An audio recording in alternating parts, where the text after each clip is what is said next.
ping te bri tuk chunyi ti aporonga en kodi excitement or anxiety.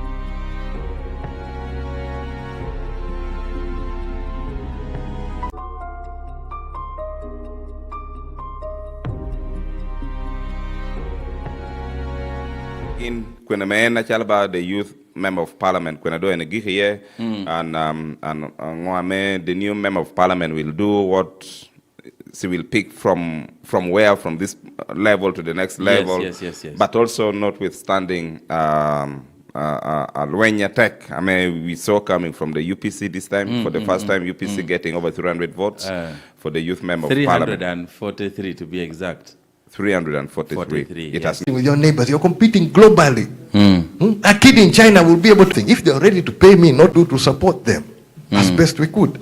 Yeah, kai work at YouTube, that you know Orama TV. It will come. Inongo Tikuno live. Selecting option aina meti live gina rema on a very light kita wantu nyam kino kere studio kan on a very lighter note. Your friend seated next to you. We don't luar keken. The gray hair is all over. Panga kama no stress yanga man wando penye kane tegamo. This is not for you yet. The man is also graying, yeah? When a young man is graying and he's talking about an old man, yes. an older man with gray hair. Okay. You are coming very fast. You're joining me soon. Okay, no problem. We're going to make sure to do with you. Ninatia pari, ninatia tami, atia mari. Black boy. Aramo toko pichili, aramo toko piberi. Chris Mountain. Chris Mountain. Akena na komi kono baby. Ping up in you ni atia yenyi. Akena na ije kwene baby. Ping up in you ni atia moyi. Love you, love you, love you, love you, love you, love you. Ije kwene baby. Need you, need you, need you, need you, need you, need you. Akelo you my Delilah. Kapeye penya woti viola. Kapi mararo muchuli naira. Run, mwagami boda. Akelo, iwe hajawa. Manga, adoktung yata doktung cha. Akelo, amani dong chwe chunyo chirako. Yena chuka kiloko moko bulu bubuna. Akelo na komi kono baby. Ping up in you ni atia yenyi. Akelo na ije kwene baby. Ping up in you ni atia moyi. Love you, love you, love you, love you, love you, love you. Ije kwene baby. Need you, need you, need you, need you, need you, need you. Baby. Ayayo kobani chekan, oyote kobani tipono, apiote kobani cheon. Akelo, kadutia kwero doga, balitia pori piera, motia kwora. Aramo toko pichili, aramo toko piberi, aramo toko pimoli. Akelo na komi kono baby. Ping up in you ni atia yenyi. Akelo na ije kwene baby. Ping up in you ni atia moyi. Love you, love you, love you, love you, love you, love you. Ije kwene baby. Need you, need you. Obino Bedo Karachelke, the party president of UPC, Uganda People's Congress, Uganda People's UPC. Congress, Honorable Jimmy James Michael Akena, We are glad to say Honorable Jame Akena is already with us. He has already joined us a couple of minutes ago. We want to really welcome him, but also most importantly, also welcome the team, our camera crew, but also the listeners, wherever you are listening from or watching us from. We really want to welcome you, and we are going to start this interview right away. But before I can do that, let me allow Paul welcome. Honorable Jame, it has been a long time, eh? Too long. Tell us how you are. First of all, you as Akena the biker, Akena the first son, Akena any other person. You're welcome. It has not been an easy period of my life. And why? If you can ask why, then you do not know who Akena is. Akena has spent a lifetime in politics, preparing for a moment where you can actually bring ideas which can make a difference in Uganda. Yeah. And you have a platform and a pathway whereby you can bring those ideas to the forefront. Yeah. And you don't get into the pitch. You have trained, you have prepared, you have organized, and you don't even get onto the pitch. Okay. That one, many people will just, it can break you. Okay. But I didn't stop there. At least I've had a chance to support my candidates, to stand by my candidates. Yes. And to see that UPC, though they wanted to obliterate us completely, we have still maintained ourselves. Okay. And in the circumstances, under what I've gone through, as what I know from an insider, I am very impressed with what we've been able to do. Okay. First of all, congratulations. In the last 1 week, you've been able to scoop 3 very important positions in Lango sub-region. Lira City, 2 of them, and in a jury, 1. Your comment on that. And you've been there yourself. That is why I want to hear your personal comment and how that one was so dear to you from the videos, the feeds we kept seeing from the field. But we should not have had to go up to that point. Okay. First in a jury, I was playing defense on the goal line. Time had closed. We have won the game on the goal line. People are still trying to force the ball in. I fought on the goal line. I fought on the goal line. I fought on the goal line to prevent. Even in the city here, I was fighting on the goal line. On the goal line. City councillors, I'm fighting on the goal line. These city mayors, I'm fighting on the goal line. Should we be doing that one? We leave the pitch. We know what the score is. You reach in the talent center, somebody wants to change things. That should not be happening. I should not be the one to be defending at the goal line. We should have systems in place. Okay. So yes, we were able to, I was able to hang on to that victory. It was not given to me. I had to hang on to it. I had to go over and beyond the normal circumstances to hold on to that victory. So yes, I'm ready to do so, but I should not be doing so. Okay. Maybe somebody should be asking. Akena was in a jury. In the next 30-40 minutes, Akena again is in the telling center. City Hall. At the City Hall. You have not set the system. And one day you are going to break down. One day Akena will fall sick.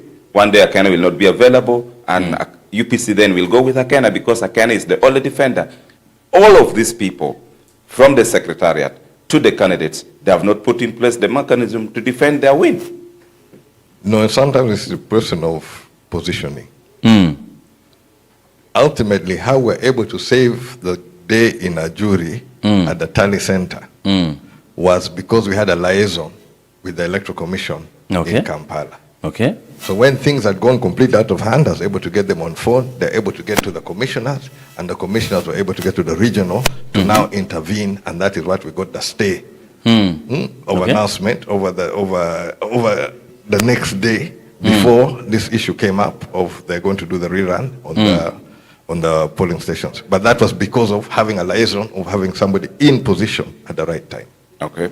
So it's where you put it, and the issue should not be, we should not be defending there. Systems, the system they're talking about should be an electoral system for Ugandans, which you must have faith in. The problem now in elections, you know when you're going for elections, somebody is trying to steal. Your whole issue is defense, where they're going to steal, where they're going to steal. When you lose track of a ballot box, you're now looking, okay, now they have ticked, where they're going to stuff it. That is not, it's what we have to do, but that should not be what should be there. I mean, in other systems, somebody go and vote and they go home and they're very confident that the Electoral Commission will do their duty. In this case, they're doing their duty, but you also expect interference from outside. That is not what you'd call democracy for Uganda. That's not the future of Uganda. Yes, I played my defensive role, but for Uganda to move, the democracy to use, we must have systems which we must be able to appreciate. Okay. At the moment, too clearly, everybody knows that. If you blink, there will still an election. Sometimes even without blinking, they will still in the open. So Okay, now Uganda will live in. This is very interesting. maybe as we start, Yeah. you may see from here the performance of UPC in 2026 election. We want to start from there. How have you performed as a political party? How do you rate your performance? Yes, we appreciate that UPC is now number 3 in the Parliament of Uganda. The first one is NRM in terms of numbers, but also the second one is now the National Unity Platform. UPC, I think they have 12 members of parliament, and more than FDC, more than DP, more than PFF, more than ANT, more than these other political parties. How do you rate your performance? In the circumstances under which the condition which I'm able to raise 12 MPs, I think we outperformed ourselves. Okay. We overly outperformed ourselves. I don't know if you remember the time in Parliament where I got quite emotional. Where you almost cried.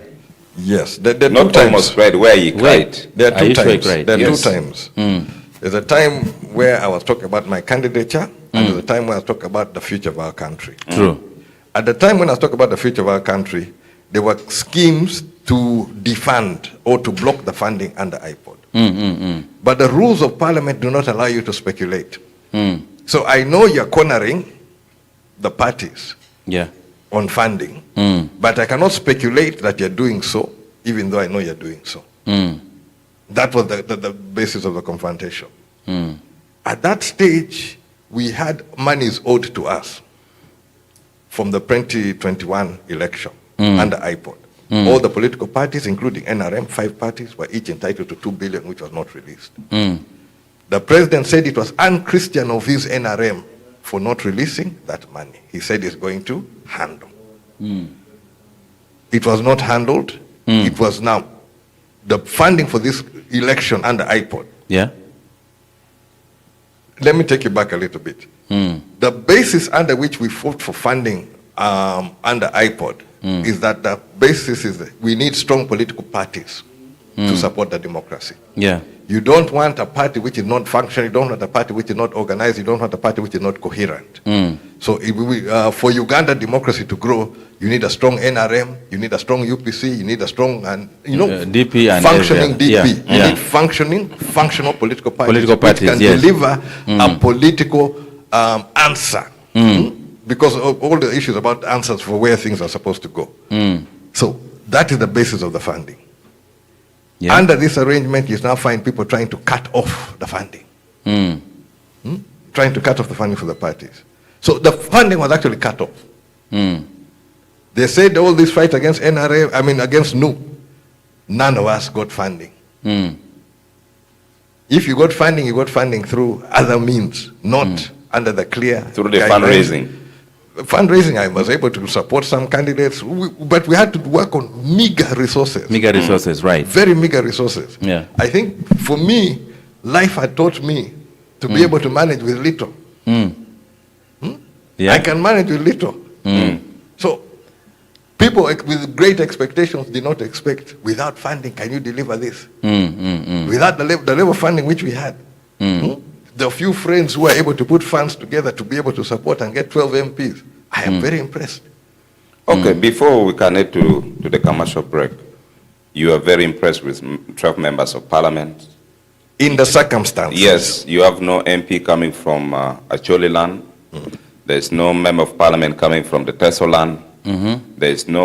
There were no candidates coming from the Karamoja, the Busoga land, the Bunyoro land. And my interest is only in Bushenyi, where it was so dear to your father, and I think Bushenyi is still so dear to you. I saw feeds of how you are welcomed in Bushenyi But unfortunately, we didn't get anything from other parts of the country. What went wrong? Before you can answer that, why are you over-concentrating in Lango? In Lango, is it a party for Lango like me only, or a party for Uganda, the way your father brought the idea and sold to the country? All political parties basically have a base. There's an area where they will outperform. Okay. If you look at NRM, with a place where they got the most unopposed returns, where they get the highest turnout, where they get the whole council, very little. You can zero it down. Yes. With NUP, you can also zero it down. It's not unusual for political parties to have a base. A base. You can have a base, but you have a national vision. And it's from that national vision, when you're on the national stage, you are selling the national vision. But you come from somewhere. You don't drop out of the sky. Everybody comes from somewhere. So that is not the basis under which you judge a political party. We did have candidates in Ankole for parliament. We did have candidates in Busoga. You're mentioning that one. Yeah. And we did what little we could do to support them as best we could. But the circumstances are difficult and different. But now, coming to the question, why have I also concentrated in Lango? You must have a base. I worked to strengthen my base. And that base gave me opportunities. I can be open with you. My game plan for 2026, the presidential, I was not going to win. Okay. Right? Okay. I was not going to win. That is interesting. I'm a realist. But I created pathways. And those pathways go beyond Lango. What I intended for this election was to get enough votes to become a significant player in determining where Uganda goes. Okay. The target was, if you could get between 1.5, in addition it was between 1.1 to 1.5 million votes, you will get a situation where you will not have any candidate getting 50 plus 1 vote, 50 plus 1 in the first round. Which means there'll be a second round. Yes. Second round will be the top 2 candidates. I was not expecting to be in the top 2. But at that stage, my agenda becomes very important. It is on the table. Nobody can ignore it. That was the basis. So what we worked on was, what are the policy questions which we need to address for the people of Uganda? So our focus was more on the content. Where is the future? How do you handle this problem? How do you innovatively handle this issue? I've been telling you over the years, it's not a question of giving the net, but training people how to make the net. Yes. Once you know how to make the net, if this net gets tired, you will still be able to produce. You're not going to get stuck. So it was the ideas. How can we lift up people in that thing? That was where I was pushing the party. I expected in that one to increase the number of MPs. I'll give you one issue. Yesterday, not yesterday, the day before yesterday, in Ajuri, in the afternoon, people became very uncomfortable with my patrols. And one of the government officials... And they had to restrain you in a particular polling No, station. they were going to arrest me. They intended to arrest me, so I took myself and I stayed in that polling station, knowing full well that if I move around, they're going to arrest me. And so which means you are not restrained. That was your survival mechanism, to remain there. I had done what I needed to do. I could maintain the positions, and I was in touch with everything. I'd done my rounds, we had things in place, so I knew what we could handle. Okay. If I had been arrested, they could disrupt some of the setup which was there. You may get some chaos somewhere, and that is recipe for rigging. I knew I had sufficient votes. Now, the reason why they were complaining, first they accused me of campaigning. I said, and distributing money. I don't know, you are saying you're broke, but they were accusing you of distributing money. Money was being distributed openly, not from our side. And some official, some non-official people were distributing money. If you want the photographs of it, those ones are there. Somebody about 200 meters from a polling station, he calls a meeting, a side meeting, people are gathered around there. And the funny thing, what was happening, I met a teacher, and this one really hurt me, a retired teacher, primary school teacher. He says they're telling them, when they receive this money, the satellite is catching them. And since now you're going to be verified voting, when you're in the basin, the satellite will see. So you must vote Their candidates. Their candidate. And the monies were big. Voting day, there was 10,000, other place was 20,000. I did not interfere with the money. Yeah. At least the instruction to my people is if there's money, you receive. But you do go and vote your heart. Okay. So, I cannot compete with money. Okay. I've not brought the point which I was trying to bring. Go ahead. Yes. Their complaint was, I said I'm not campaigning. And everywhere I stop, there are people with cameras. These days, there are people with cameras. You think I can talk without being caught on camera? Where 50, 100 people gather, I'll be caught on camera. On camera, yes. I was just greeting and shaking. And there's a bit which touched me. There are many people who came and said, we're praying for you. Thank you, praying for you. And But is it true you are greeting people who are already on the line, waiting to vote? No, I didn't go to the polling station. I would stop meters away. No, the information that came to us here was that you are greeting people who are already lined up, ready to vote, and they had to restrain you. I didn't even get out of the car. Really? The person who would get out of the car, we had one member to go and check on our polling agents. Okay. So you can park like on the road, one person goes to check on the polling agents, get the report. Is things okay? What's happening here? I never moved. People would gather. So they said, no, yes, but when you go there, people come. People just come. And I said, what's stopping you from going there and people coming to you? So it's the level of influence which they are fearing. The level of influence. Now, if that level of influence remains up to here, what was the level of influence if I was on the ballot? That was the issue which people are trying to deny. But yes, that influence is there. That attachment is there because this is based on a track record and a hope, a dream which we have held on to. We will be heading for a short commercial break. Yes. So the complaint was, I am too influential. When I can go there, it will be influencing. It may influence some voters. Not money. Physical presence. Physical presence, yes. But the physical presence which I had assured the people of Ajuri is that I'm not going to let the election be stolen. Okay. Now, as we head to commercial break, for commercial break, there's this question that Akena has not been answering. We are not yet going to negotiation, but you told us here that you were preparing, you got prepared for the 2026 election, of which we appreciate. But you refused, or deliberately, you did not prepare your own house. Yes, there was this argument being blocked by NRM, they're using all the system to block me, and yet your own constitution was not amended, and you knew very well you are a two-term serving president of UPC, and if you needed the third term, you needed to amend your constitution, and you did not do that. And you you're not being deliberate so that people can sympathize with you. And James, all of you are James. Am I answering before the break or after the break? No. You are going to answer that immediately because you said you are a realist. So we want you to be very real to the people of Lango who are listening to QFM. Was it deliberate that you didn't amend your own constitution and you had all the powers to do that? Until the point that you are caught off guard and you tried running to Kamdini. When you failed going to Kamdini to the other hotel, then you had to go online. Let me explain this. Yep. Go ahead. One, Justice Musota. Yes. When we took Otunu, UPC members took Otunu to court, when his term had expired, Justice Musota said Otunu is de facto until elections are held. Yeah, correct. That decision stands. That even when your term ends, if a president is in office and you have not yet held election, you remain de facto. De facto, yeah. De facto leader. De facto leader. With all the functions of a president. Then you now have Justice Mulia Gonja quashing a term. Yeah, we know that. This is Court of Appeal has quashed the term. If a term is quashed, who resurrected it? That's a question.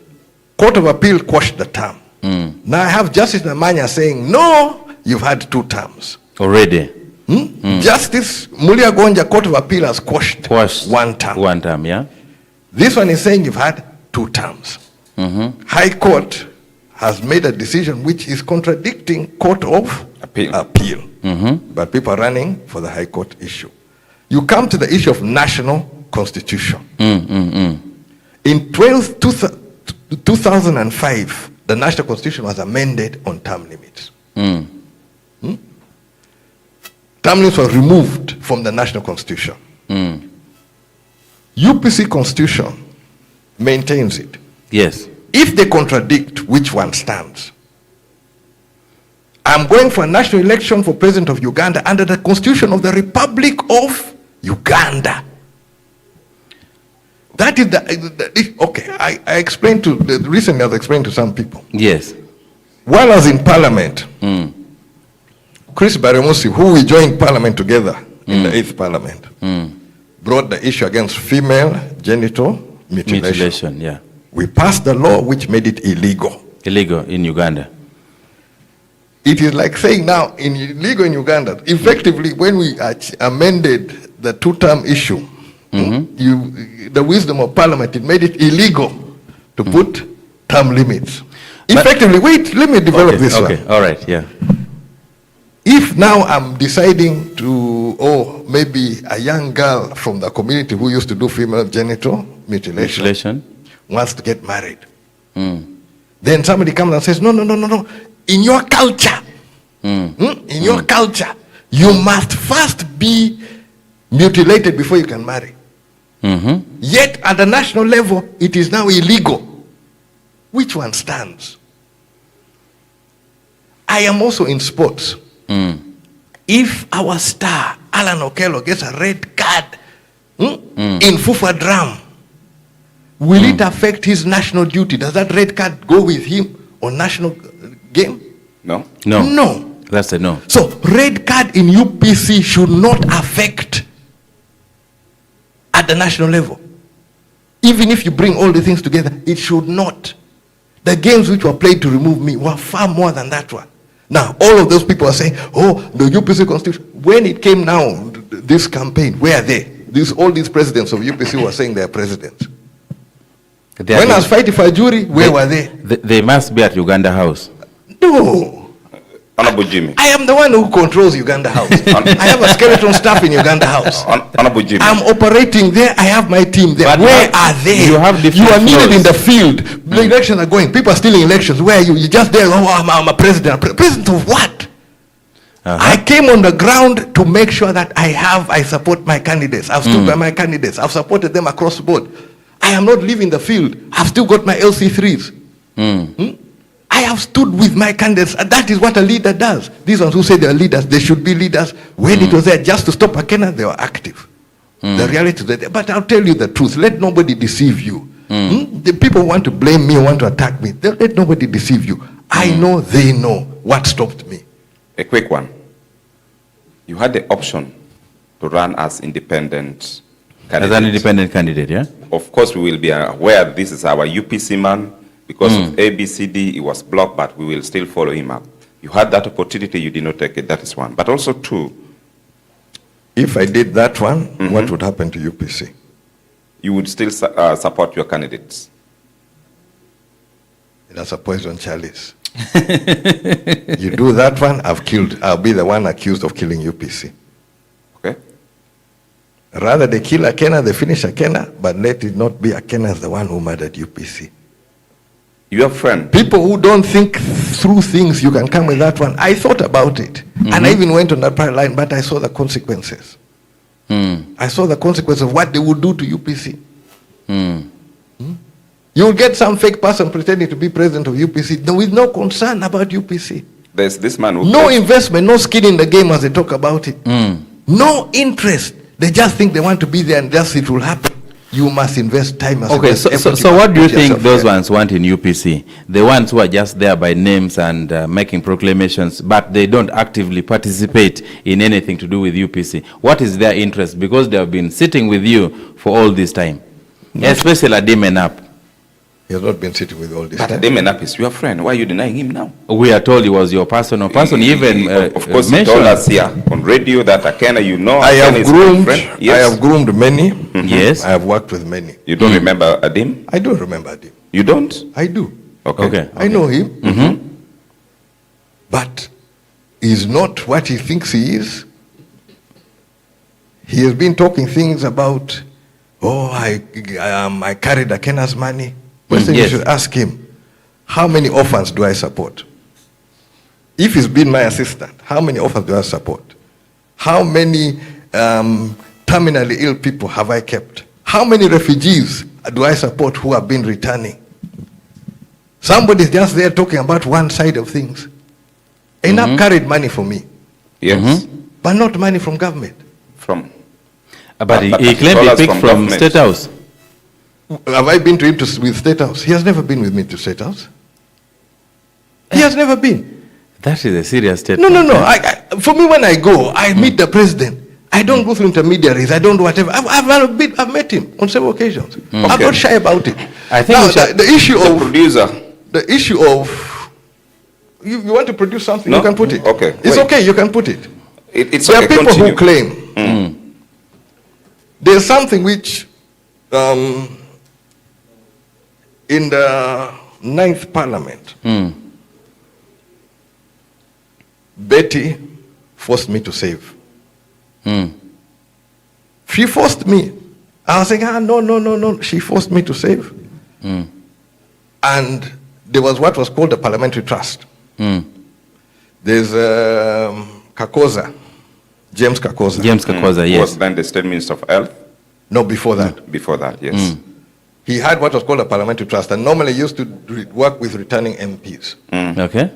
Like now, elections are held. There are those who have returned.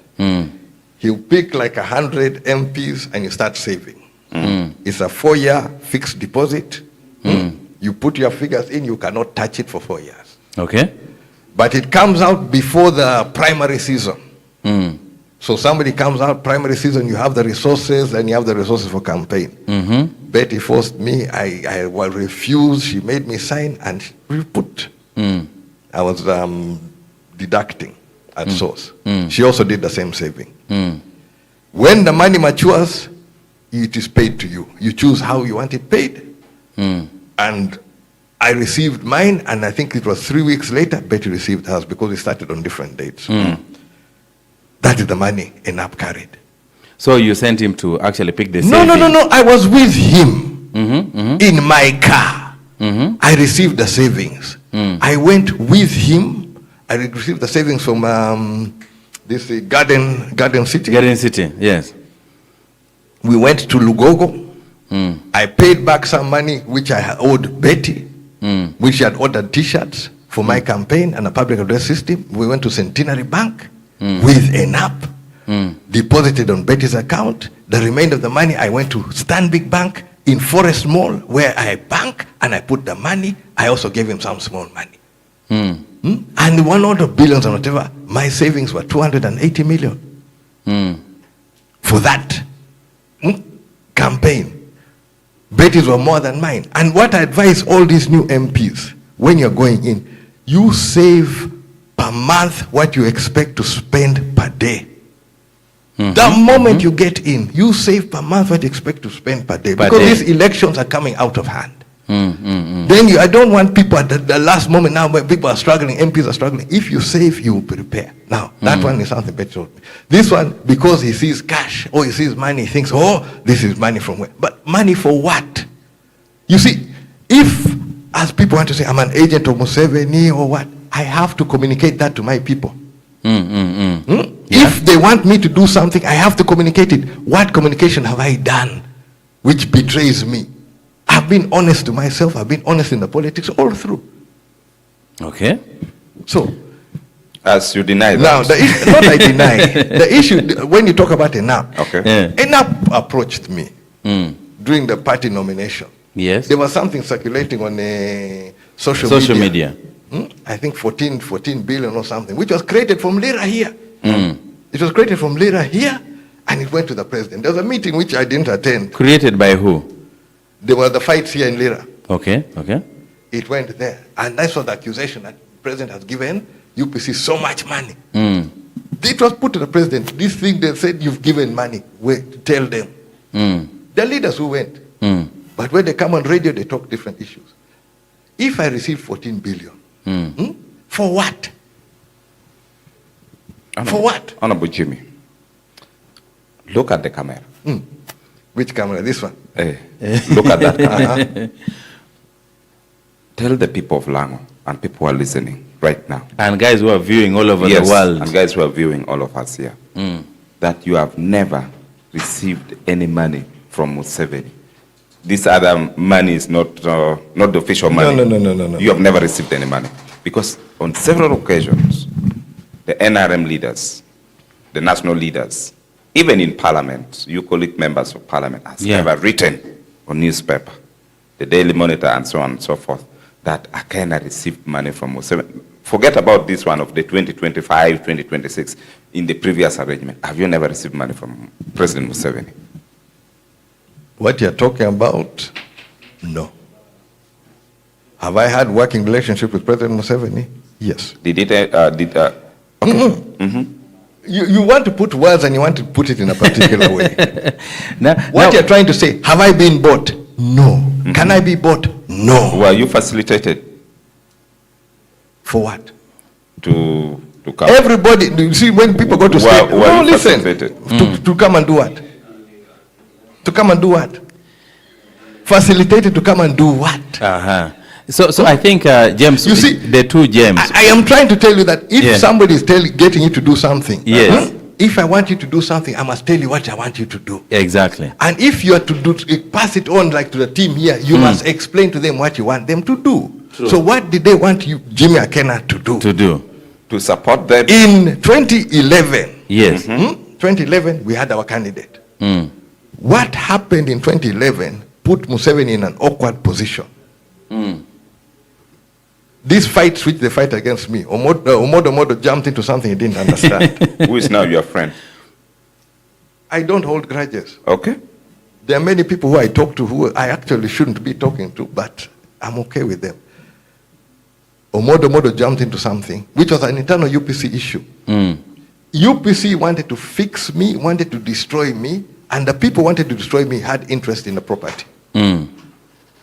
They were most interested in mortgaging Uganda House and grabbing the resources. So they wanted Akena out. They tried their trick, it did not work. Somebody jumped into it, it's advanced to Museveni. I did not capitalize on it. Okay. I could have made it worse, I could have rubbed it in, I did not capitalize on it. Okay. What I found out later, they were ready to spend a lot of resources. I know the team who were sent. There were intermediaries who were interacting with me. I said, no, I am. Whatever, I'm just sticking in my lane. The only thing I took from NRM in that election were 2 hours on Radio Unity. I took 2 hours on Radio Unity. Moderated by Cool. That is what I took from them. Okay. And if you want to know what I said, I'm sure those recordings are still there. The recordings must be there. Get that recording and see whether Akena betrayed UPC or Akena did whatever. I spoke 2 hours. That's all I took. Okay. So what you're ready to pay is a different issue. Now, if you're ready to pay for something, if they're ready to pay me not to stand, that is their problem. Their problem. Me, I wanted to stand because I had an agenda and I saw that God had created a pathway for me to get enough votes that nobody will ignore what I had to say.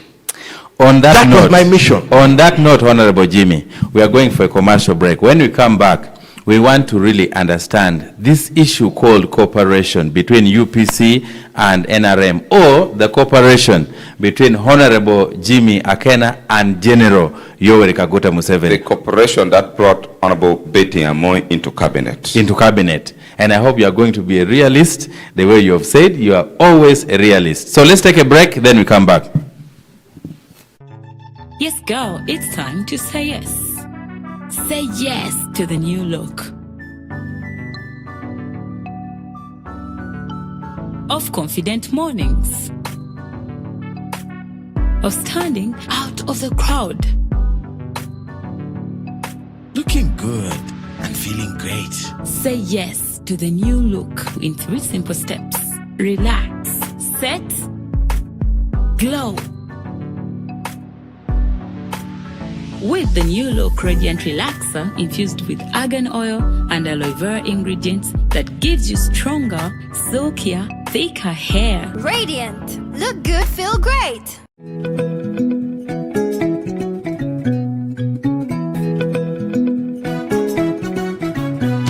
My home, I smile when I think of you, Uganda. My home. My home, I dance when I look at you, Uganda. My home, oh my Uganda. I know with you I'll always stay forever. I know, because I feel that we belong together. My home, under the sun so bright, under the moon at night, on my heart, mommy, oh my Uganda. Hey mama, My Uganda, oh, my Uganda, oh, my Uganda, my Uganda. Nikukunda, my Uganda. Amari, alemira, my Uganda, nyowe nikugonza. my Uganda, Amina ngojo, Amina ngojo. my Uganda. At MTN, we look forward to starting another exciting journey together to grow our home, Uganda.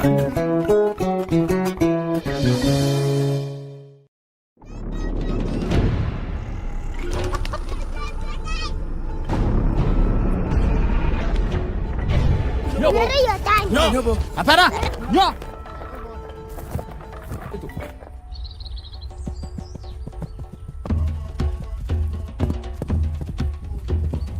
Yen! Get up! Hello! Hello! What are you doing? Help me. Where can I find a network in your village? Network? Yes. I have no signal on my phone.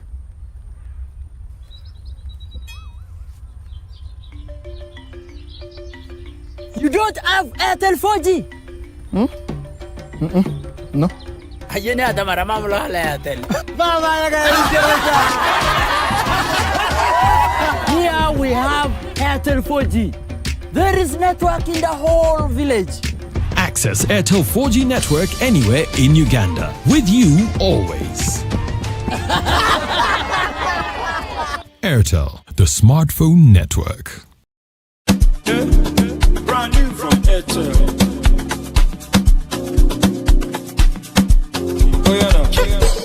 I'm living in my lane, happy every day. Things are not the same, oh no. Now I did chop from a buffet, unlimited buffet. Why I not there fear? Cause I know it's more than enough for me. Ocean of feet finish, highway no get limits. I have all I need. Airtel unlimited, Airtel unlimited. To enjoy unlimited data on your devices, dial *312*12#, visit Airtel app or visit airtel.com.ng/HBB. Airtel unlimited, Airtel unlimited. Airtel, a reason to imagine. Life moves fast, but staying connected should always be simple. Introducing Airtel Masaza Bundles. Fully loaded with more minutes, more data, more SMS, more value. Cool man, text the crew, stream your playlist, close that deal. All from as low as just 15K. Choose the pack that fits your lifestyle. Dial *100*06#. Or use the My Airtel app. Airtel's Masaza Bundles. Best price, bigger value, zero stress. All on Airtel. A reason to imagine.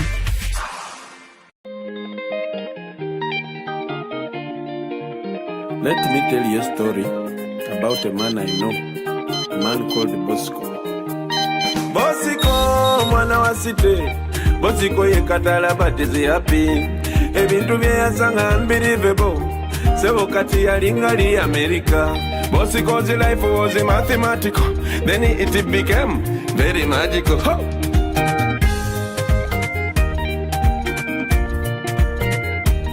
Bosco katana discovered that with the momo life is a magic. Senta zitambo zanga chaki no lisi. With MTN momo, things are better.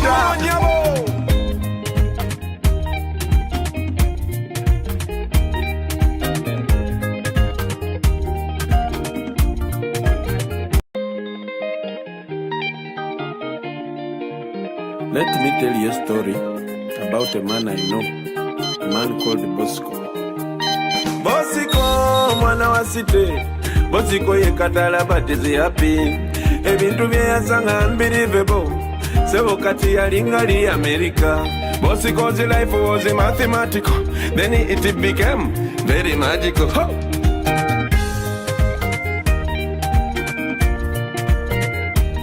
Bosiko katana discovered that with the momo life is a magic. Senta zitambo zanga chaki no lisi. With MTN momo, things are better.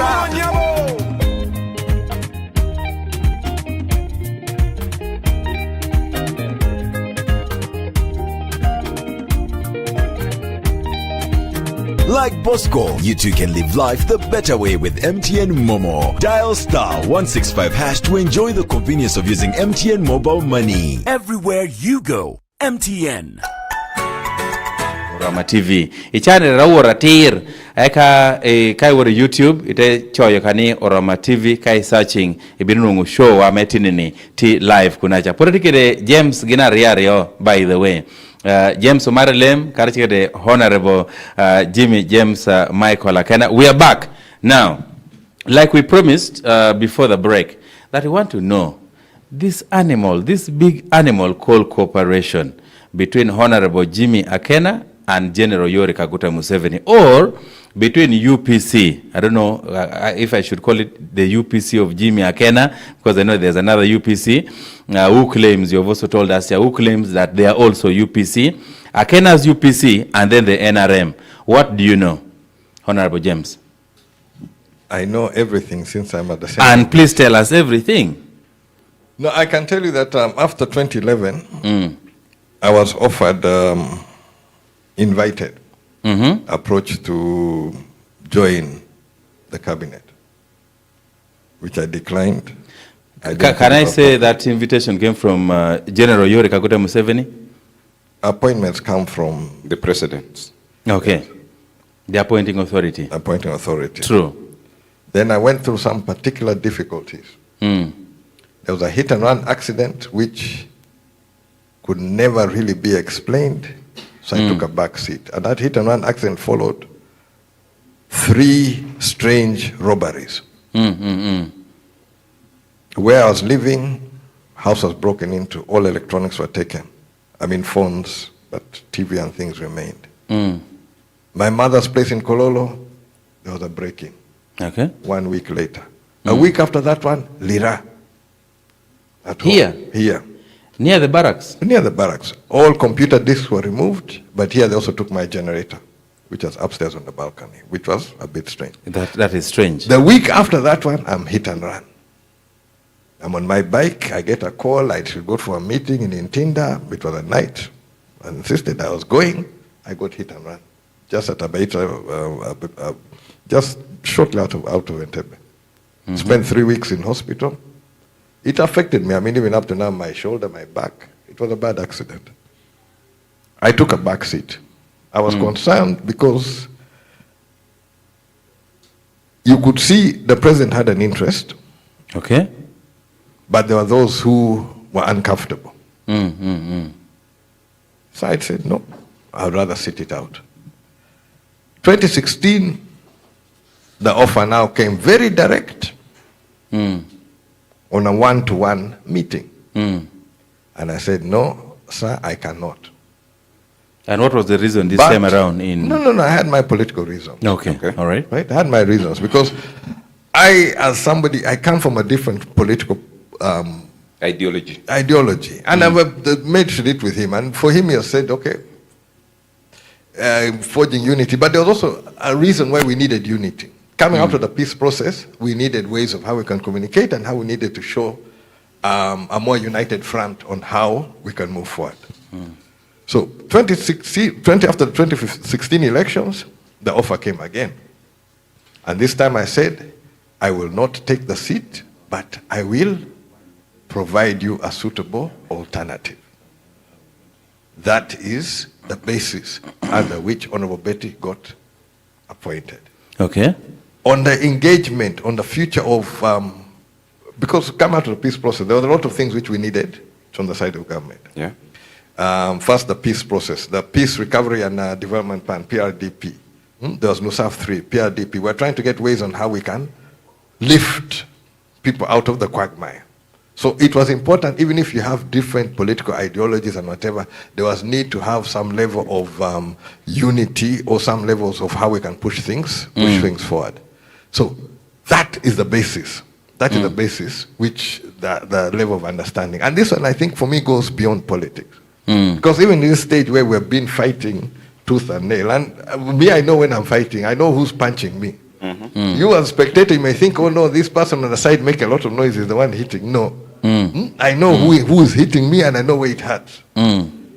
So when I cry out and I say I call somebody out, I'm not calling it out of whatever. I am feeling the punch. I also know where I can hit. So we know each other. We know where we're hitting each other. We know where the bruising and the like. So on this particular issue, it was bigger than the individual Akena. It was bigger than this issue. It was a question of how do we come from a situation of displacement, destruction, to a position whereby we are able to grow and to build. And I felt it was important that we cannot just remain on the outside. We needed to have some level of interaction. Okay. Now, where we had reached for 2021, had we not gone through the COVID, then we are going to be asserting ourselves more as UPC in the 2021 election. But because of COVID, we just managed as it was. Now, for this 2026, I was ready to really push the UPC agenda which works for the people of Uganda. And I needed to be in the forefront. I needed to be on the ballot. And when the mathematics came through, the math is where the problem came. The math is where the problem came. I expected in the region of 30-something to 40 MPs. Yes. Yeah, because we saw the energy in Kabaramaido, we saw the energy. The energy was going to be there. It was going to be there. We're going into the whatever. And sometimes when that momentum can even build on itself. They call it wave now. Yeah. The wave. Yes, but we're going to be in a significant position. But ours is not the question, how do we destroy the state? No, how do we build? How do we sort out the next generation? How do we organize it in such a way that things move forward? Some of these issues people talk about on the surface. Let me take you into something. Do you know the milk consumption per capita in Langwa? Yeah, I don't have the data. It is 17 liters. 17 liters per capita. Okay, 17 liters. World Health Organization recommends 200 liters. Ugandan average is 70 liters. Who are the main consumers of milk? Who are supposed to be the main consumers of milk? Milk provides protein for the early development. That is babies now. Babies, young children growing up, they need milk for the development. They need that issues for the growth, so that the minds grow and whatever. So we need to solve that issue. People talk on the surface, how are you going to deal with it? Now, this one is not going to be on the issue of putting money on the thing. You need to have a system which works, where you have the milk at a local issue. Many parents are in a situation, and I can tell you, I've having been the life I've lived, when a child is asking for milk and all you have is water. That's a tough situation to be in. Yes, but many of us have experienced it. Yeah, true. But we need to work where we solve it. That when a child asks for milk, we can give yogurt. We can give something to the child, but we now have to build that capacity. How are we going to build that capacity? It is there. I put it in the UPC program around the issue of restocking and reorganizing. Not the thing of just talking to get through elections and then you do things and whatever. We need to solve that issue. We need to have more milk capacity at the village level for the child to grow. And this is the same child who government is now paying, is it 20,000 shillings per student for a whole year for education? Now, what about Jimmy? On that, many people will say that child should be having at least 1 liter of milk every day. Every day. Now, you are talking about how much is that 1 liter? You are talking about this as a UPC leader, but you also had the platform to say the same thing in Parliament for all these years. Somebody will take you on and ask, how come you failed to use the opportunity in Parliament as the member of Parliament representing Lira City East Division. And municipality then. And municipality then. Now, Akena wants to convince us that he can do this as UPC, yet the people of Lira City and the people of Lira City East Division gave you that platform long time ago to go and chase the same agenda. Now that is where you think you will walk to parliament and suddenly you will change things will start working. It doesn't work like that. When I arrived in parliament, induction, they brought us the former speaker of Kenya. That induction was very interesting. He came, we were all sitting there very excited, young MPs, you know, you come in, you think you're going to change the world. He said, my friend, you come here, you think you're going to change? Forget. It does not work like that. By the time it is parliament, it is why I'm pushing it as UPC is to influence the policy. Okay. If the policy then is translated, from the manifesto is translated into a policy which becomes like the government blueprint and the like. So you need to influence it at the building stage. Policy level, yeah. At the building stage. If you think you can do it on the floor of parliament, you come with an idea which is going to change the country, no. It will not happen. That's why we have these vehicles. That's why we have these parties as vehicles where you push. And you have to be able to get a majority view in order to be able to push something, or something which will be very significant, which will not be ignored. Now, many of the things which have been influenced in the politics, some of them have been influenced wrongly. The removal of poll tax was political. But the removal of poll tax also discouraged people from entering the monetary economy. It was, of course, the invention of doing colonialism, the British, the hard tax and whatever was to get people to produce. Yeah. So you needed money. Now, to get money, you need to produce a cash crop which you can able to sell, and then you can pay those taxes. But it also created citizen involvement. There's a problem which we have today where everybody thinks government will do it. You go to parliament, you come with this idea, and government is going to do it. There are even ideas which are very positive but end up having to be done outside of government. I'll give you some examples. Yeah. My father's programs on education, well known across the country. True. Well seen. Well established. We can even stand on it and talk about it. But there are certain sides of it which were not in the government program. He did under his foundation, Milton Water Foundation. He had Uganda school supplies and educationers. One was providing scholastic material for students. Government did not have the capacity to produce. Another was providing a lot of school furniture, from blackboards, tables, chairs, and whatever, which was done under the foundation. Yeah.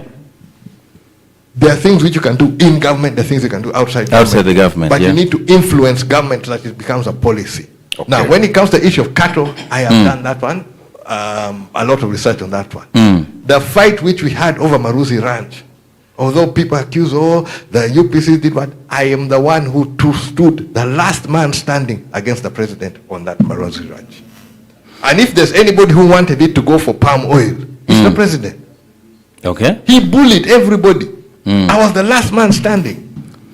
So today, are you still opposing the PAM project? You still want the dairy program to go ahead, or you have now welcomed? Now that I know you stay in Akokoro, right? The last videos I saw. I'm spending a lot more time in Akokoro. In Akokoro. I went out when the primaries were taking place. I didn't want to be involved in the primaries. And being an area MP and party president, I said no. Let me keep out of the way. So are you in support of the PAM project now, or you are still for I've the never dairy? been in support of the PAM project because there's no buy-in of the community. Okay. There's talk about they're going to help irrigate and whatever. They're struggling to irrigate their own issue. Akokoro weather, my forefathers went there because of meat. Because of meat? There was game. Game meat. Game meat, that is why we're there. But the cattle had to be far because they were set sick. So we survived there mainly on fish and meat. During colonialism, the colonial government negotiated with our parents, grandparents. Grandparents, yes. Grandparent. Because that time my grandfather was the chief in the area. In this case, grandparent, yeah. The idea was they remove the animals, clear the tsetse fly, put cattle. And our forefather said, we'll still be able to get our meat. They welcomed the idea. The That is idea, how yeah. the birth of Maruzi Ranch came. It was families were very ready to give, and they'll be able to benefit with the meat. Now, even the spillover improved animals. If you're targeting to improve on your 17 liters, it may not be the number of animals, but the quantity of milk which that animal can bring. I don't recommend somebody who's struggling with a 1-2 liter animal suddenly to go to a 40 liter animal, because that animal is delicate.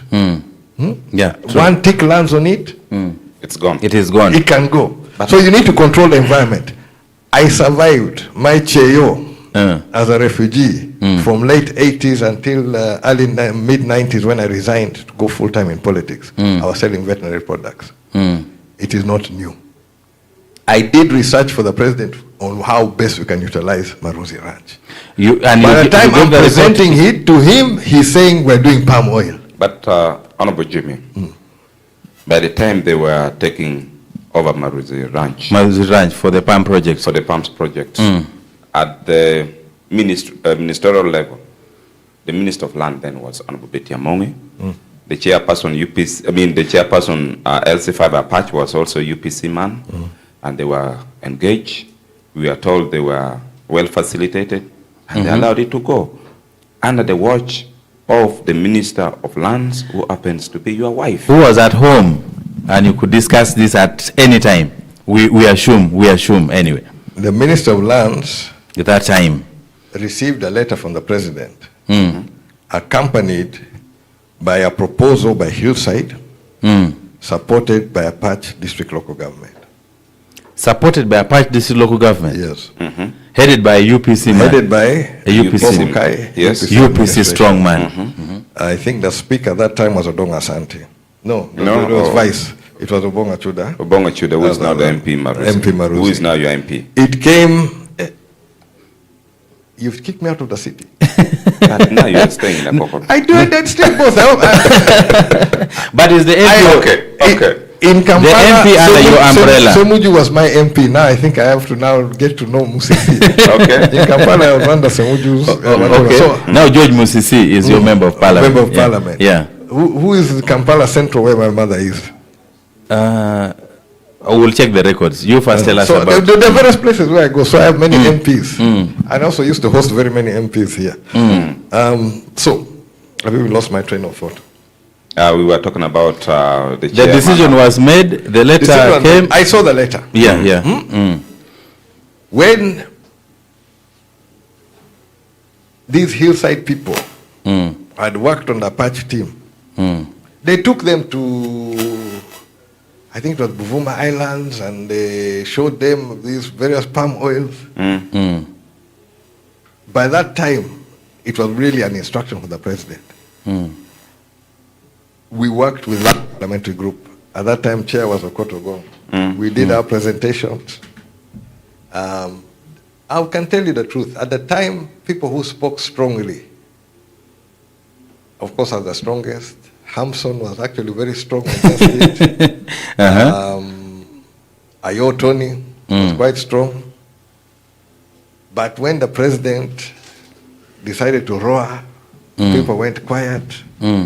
The number of people who were speaking kept on reducing until it ended up to be a dialogue between two people.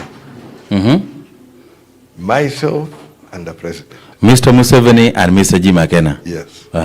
Those of the late Cecilia Gwal decided now to. The talk about kept quiet. Voices went silent. And we ended up, the two of us, continuing. After that one, I met the team from Hillside at the offices of their lawyers, which includes the president's son-in-law. But the meeting was private between myself and the team there. Were you invited, or that was your personal initiative to visit them? No. This was out of the meeting in State House. In State House, yes.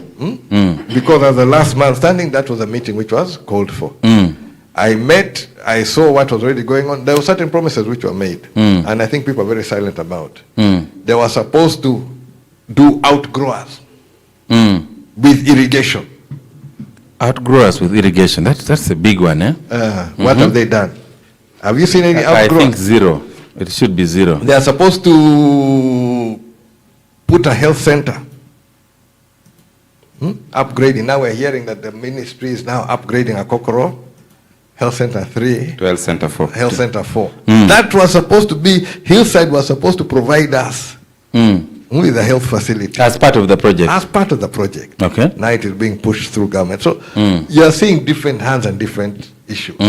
Why for me cattle was more important is if for Marelem is starting his herd, I can also recommend, I say now, you need to crossbreed. This is a sort of breed which you want. It would have been acclimatized. There was a breeding program for how we can improve. This 17 liters per capita is not good. For the future of Uganda, we need to invest in our kids from when they are small, that they will be able to compete with other kids from other parts of the world. COVID showed us that we're not going to be just competing with your neighbors. You're competing globally. A kid in China will be able to do work which you're doing here. Yeah. So we need to prepare that generation. Honorable Jimmy, talks coming from the corridor then was that the patch team was well facilitated. Yes? Facilitated in quotes? Facilitated in quotes. In quotes. From the district chair to the speaker, to other members of the council and the technical team. But also there was a lot of influence coming from the Minister of Land, which was a position that was being steered by UPC. Yes, Minister of Land. No. The Minister of Land. Yes. Where it was being pushed. Where it is being pushed, even being pushed up today. Let me be more direct. Who is the lawyers for Hillside? I do not know that. You said the president's son-in-law is part of the legal team. I met him once crossing the ferry on the early days before the deal was sealed. I first arrived at the ferry, I see the sea. 2 vehicles of sea. Of CC, yeah? What is this one? And because of the rush, they couldn't wait for the ferry. They arrived there, they went by canoe to the other side. There were vehicles on the other side, went to the thing. By canoe? Yes. They came back on canoe. I'm waiting for the ferry. So I recognized him, I greet him, I wonder. But I knew because of the people he came with, what they were, where they were interested in. The Hillside issue, which they worked on the team there.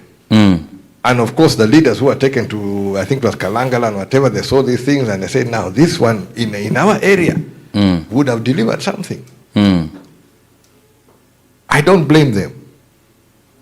Many of the leaders you're electing, they're looking about what are they going to be able to show in 5 years. Right? When I'm looking at this issue of the ranching, I'm looking at the generational issue. When I'm talking about generational issue. Whether 50 years, it is not going to years. be, whether it is 5 years, 10 years, or 15 years, we need to correct this issue.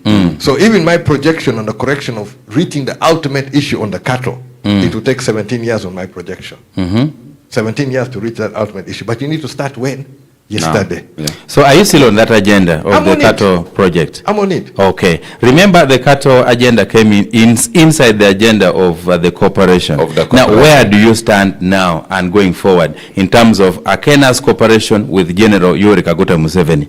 Maybe. Jimmy Akena is now operating under the Jimmy Akena Foundation and has started building on the foundations, which are the dips. Okay. To control the tick-borne diseases. Is that what you're doing in Omoro the last time we saw? I did one in Omoro. I did one in Akokoro. I've got several which I've been assessing, and I'm going to be continuing to do it. By the end of this financial year, I need to have 80 fully assessed, ready to be done, and I'll be moving with those ones. Okay. So I'm not going to wait on this issue because the integrity of many of these dips were very well built. Very well built. The other day, somebody was complaining to me that the technologies which I'm using, it is outdated. Outdated, There are ear tags which can control ticks. I worked for a company which had quality. If you've heard of this German company, Bayer. Bayer. They do veterinary. They've moved out of veterinary now. That was one of the. We had the line for Bayer products. Now a Bayer ear tag controlling ticks, which works for maybe 12 weeks. 12 weeks. Cost 76 euro. Wow, exorbitant. And euros That are 5K. one, yes. If Omar Elem, I convince him and he's organized this place and he has a cow which is giving 40 liters a day, it's okay to use that tag. And you don't want that 40-liter cow jumping into the deep.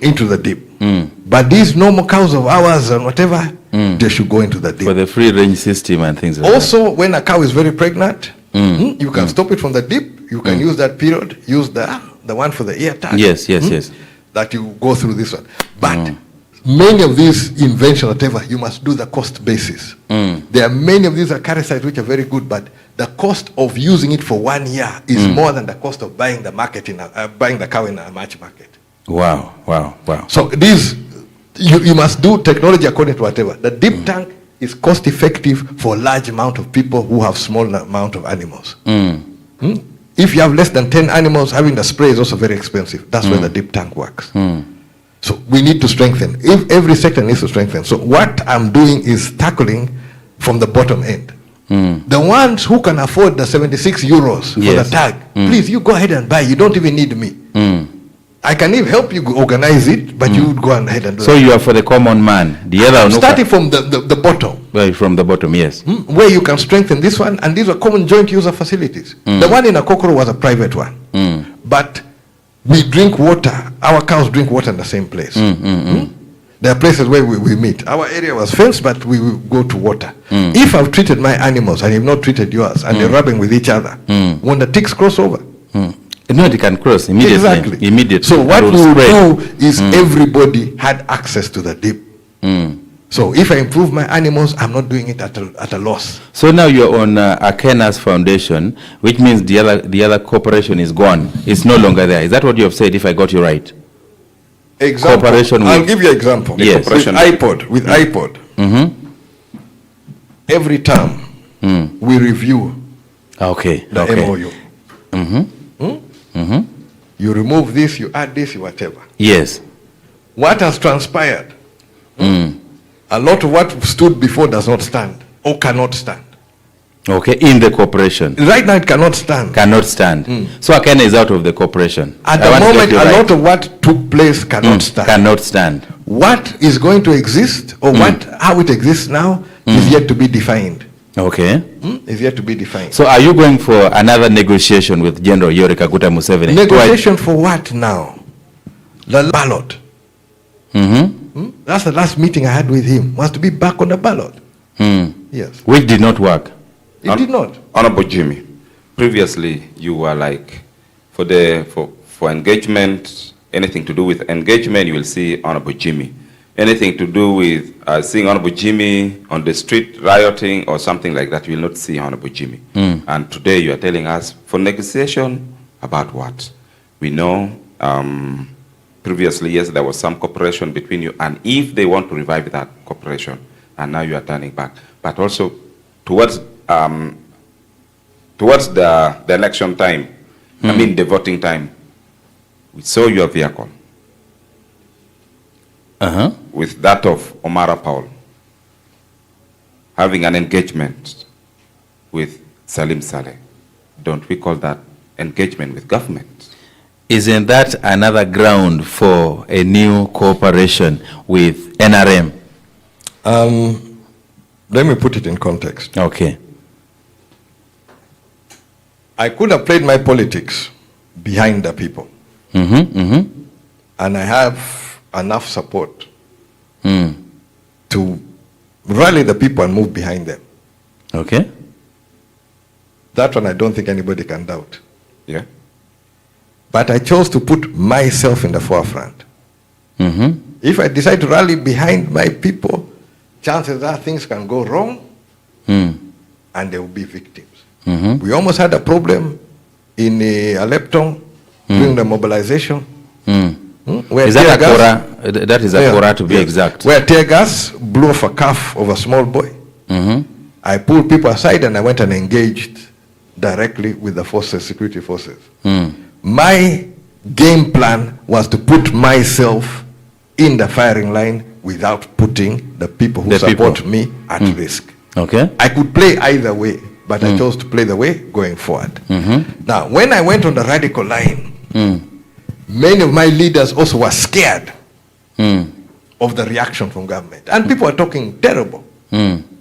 You'd be arrested, you go to the basement, and all these stories, right? No, they were going to be brutal. You heard what the speaker said. You saw the deployment of soldiers in Lira City. We saw, yeah. This is not normal. But they are now threatening to go on everybody and whatever. I said, okay, if that is the case, and you have a problem with me, I can call a ceasefire. That is the basis where I met with Saleh. I called a ceasefire. And is there progress? The ceasefire was on my messaging. My messaging. At that stage it was late. Chances of being on the ballot was not there. I could have still proved my point on saying, write my name. I know many people did, but I did not continue to emphasize it. But also you did not do it, because in your polling station, I wrote my name. You wrote your name. I wrote it. There was one vote. In the polling station. Invalid vote, written Jame Akena, but the two of you voted at the same polling station. I wrote, did you see the soldiers? I have never voted with soldiers like this. Then also one thing I'll tell you, when I arrived at the polling station, a small boy, I would call him a want-to-be-soldier. You can see that this boy wants to be a soldier. Came straight up to me with this yellow book. Who are you? I looked at him, I even failed to speak. Because for me, for years, I've been telling people, if people are looking for me, get to Lira, go and ask anybody. They'll take you to my Akena's place. If you want to get anybody, they'll take you. That is what I thought. I thought I was known. This fellow in my polling station with a yellow book does not know Jame Akena. 20 years MP. Even my first election for the branch, 19th September 2005, was at Cultural Center. Where I'm voting, this person doesn't know who I am. But his assistant, a young lady from here, just laughs, opens the book, and says, he's here. And he takes. Then the fellow goes to Honorable Betty. Who are you? The assistant also goes and says, she's here. Now, this person who's controlling that polling station, who was coming straight for you first, doesn't know even people. That is the level of control of the polling stations, the yellow book, the yellow register. Then when they clear you with the yellow register, let me clear you with the yellow register. The issue of Lira City, actually, I don't want to go into, in the sense that I have never lost ballot boxes. You have never? Lost them. The ones which I lose, I know where I've lost them and I know how to guard. For this election of Lira City, more than half of the boxes voting material disappeared from 6 in the morning and started appearing in the afternoon. They didn't allow us to follow. Where were they? You go to EC, where? No, they should be at the polling station. They started at the far end. I said, okay, I'm at the near end, I've received. Why have the others not received? No, police, no. I speak to the RPC, where are the boxes? Who your people are escorting? You don't know. You get wind the boxes are somewhere here, you start following boxes, then hoodlums, thugs, come for you. Excited RCCs or assistant RCCs are jumping around. How did you know that they are thugs? Honorable Jame. If you don't know a thug, okay, but at your age, be very careful. Honorable Jame, let's go back to the negotiation that you had with Salim Saleh. There was ceasefire, and now that the election is gone, do we still consider that you will continue to engage with Is it still valid? It's still valid, but will you also... The ceasefire was for election. How we're going to move ahead, I don't know. I don't define things, right? There's a certain agenda which I'm not going to push aside. The issue like the cattle, I'm going ahead. Jame Akena Foundation, we have started. I have funding for some dips. I'm still looking for more funding. I'm also going to open source, which I was able to do for my candidates. I'm also going to look for communities who want to invest in the dip. Like the one I did in Omoro, it is being run by the community. I only did assistance to bring it to some level. There's more work to be done. I brought it to a level where it can work, and it's what. But there are many which I'm citing. Before we head to the commercial break, in event that you are engaged, that we want you to serve in this government, or we want some members of parliament who are UPC also to serve in government, aware that previously you were able to work with them for 10 years, where Honorable Betty was a minister. A full cabinet minister. And this time around they say, Akena, we are coming for you and we want you to come. And you are no longer in parliament. Where that Honorable Mao, who is the leader of DP, is now working with government. And previously they were saying, yes, there are some negotiation, there's some cooperation between Akena and NRM. But this time around, President Museveni give you a call and say, Honorable Akena, come and work with me as a minister or something like that. Are you willing? Is that a hard one? No, at this moment, it is hard to see how it can work. Okay. I will not refuse the conversation. I'm ready to talk. I've always said I'm ready to talk. But I am trying to figure out how it will work. What has transpired, what has taken place, is not as simple as maybe how some people look. As far as I'm concerned, God had given me a pathway which would put me on the table. Where people talk about transition, I'll be at that table. On my own right. On my own right. And for me, that was very important. On your own terms. That was very important. I cannot be sitting on the table as a beneficiary of somebody's goodwill or somebody's whatever. I want to be there on the strength, which I wanted to go there on that table of transition with 1.5 million votes with me. We both know I have the votes, but I've not proven it. So, to go there, you go as a poor cousin. A poor cousin. No. I want to go there as a son of the soil with every right. Son of the former president. He's also a son of the soil. Yes. Honorable Jimmy, we're all sons of the soil. I want to be there with the right, and also where people acknowledge that this person who is standing here has a degree of support, which is measurable, which is understandable. So for me, much as I'm ready to talk, there are things which we may need to see how best. Maybe as it may be easier to handle that one through proxies. Through proxies, okay.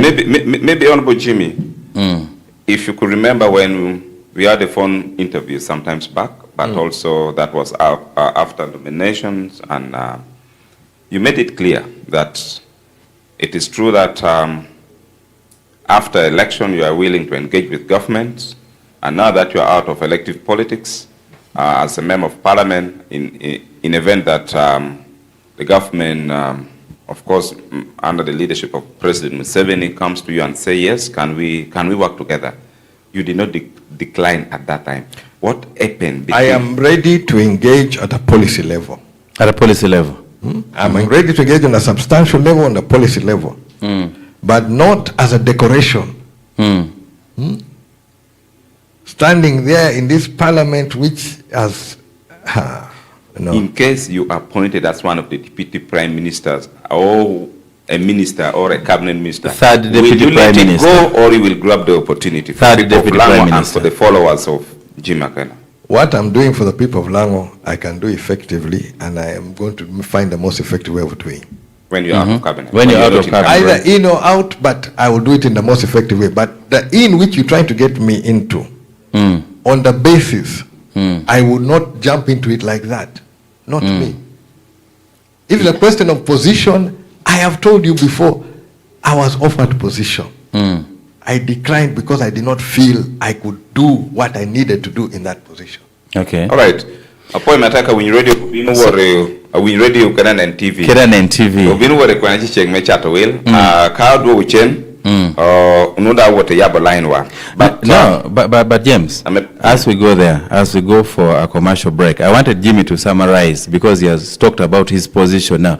I wanted him to give us a summary of what UPC's future looks like after 2026, so that when we come back, in radio, we shall be discussing the internal contradictions or conflicts in UPC. And I want Jimmy to start with Apache municipality.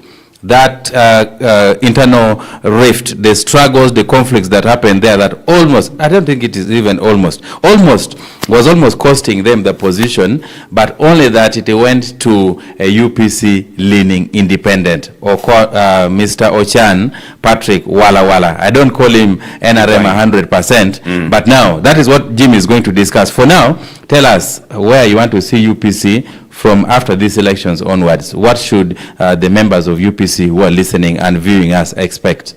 I'm asking the UPC members, voting is not over. We have the LC3 elections. Please let us go out and complete that voting thing. I am still in the field trying to maintain until we complete. Yeah. As UPC, I will have time to speak to the MPs. Yeah.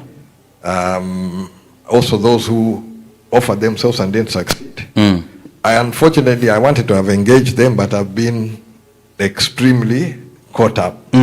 Stretched. You are stretched beyond. Stretched also. You're moving, you're fighting here, you're disappearing from one corner, appearing in different places to make sure that we get all that we can get. In the 12 MPs and these leaders. MPs has to be defended, the council, the city mayor, all of these things we're fighting to maintain.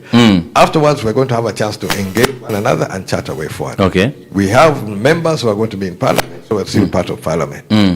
Being a member of parliament, also, we still have a subsisting MOU and the iPod. There will be a new MOU to be worked on. With members of parliament in there, we'll see what comes from there. Okay. Mao being the chair, I think his term will be ending just around swearing in, or just before swearing in. What we can cover in this context. Yes. Because as also this morning I was on NTV and I was advising whoever is elected, your role now is to serve all the people in your area. And this service goes beyond party. So my advice to UPC members, when you're now in that position, you are serving everybody in that elective area. Not just UPC, not just UPC interests, you have a role to serve the people. So, engagement. A lot of this requires cross-party engagement. We're going to use those issues of engagement.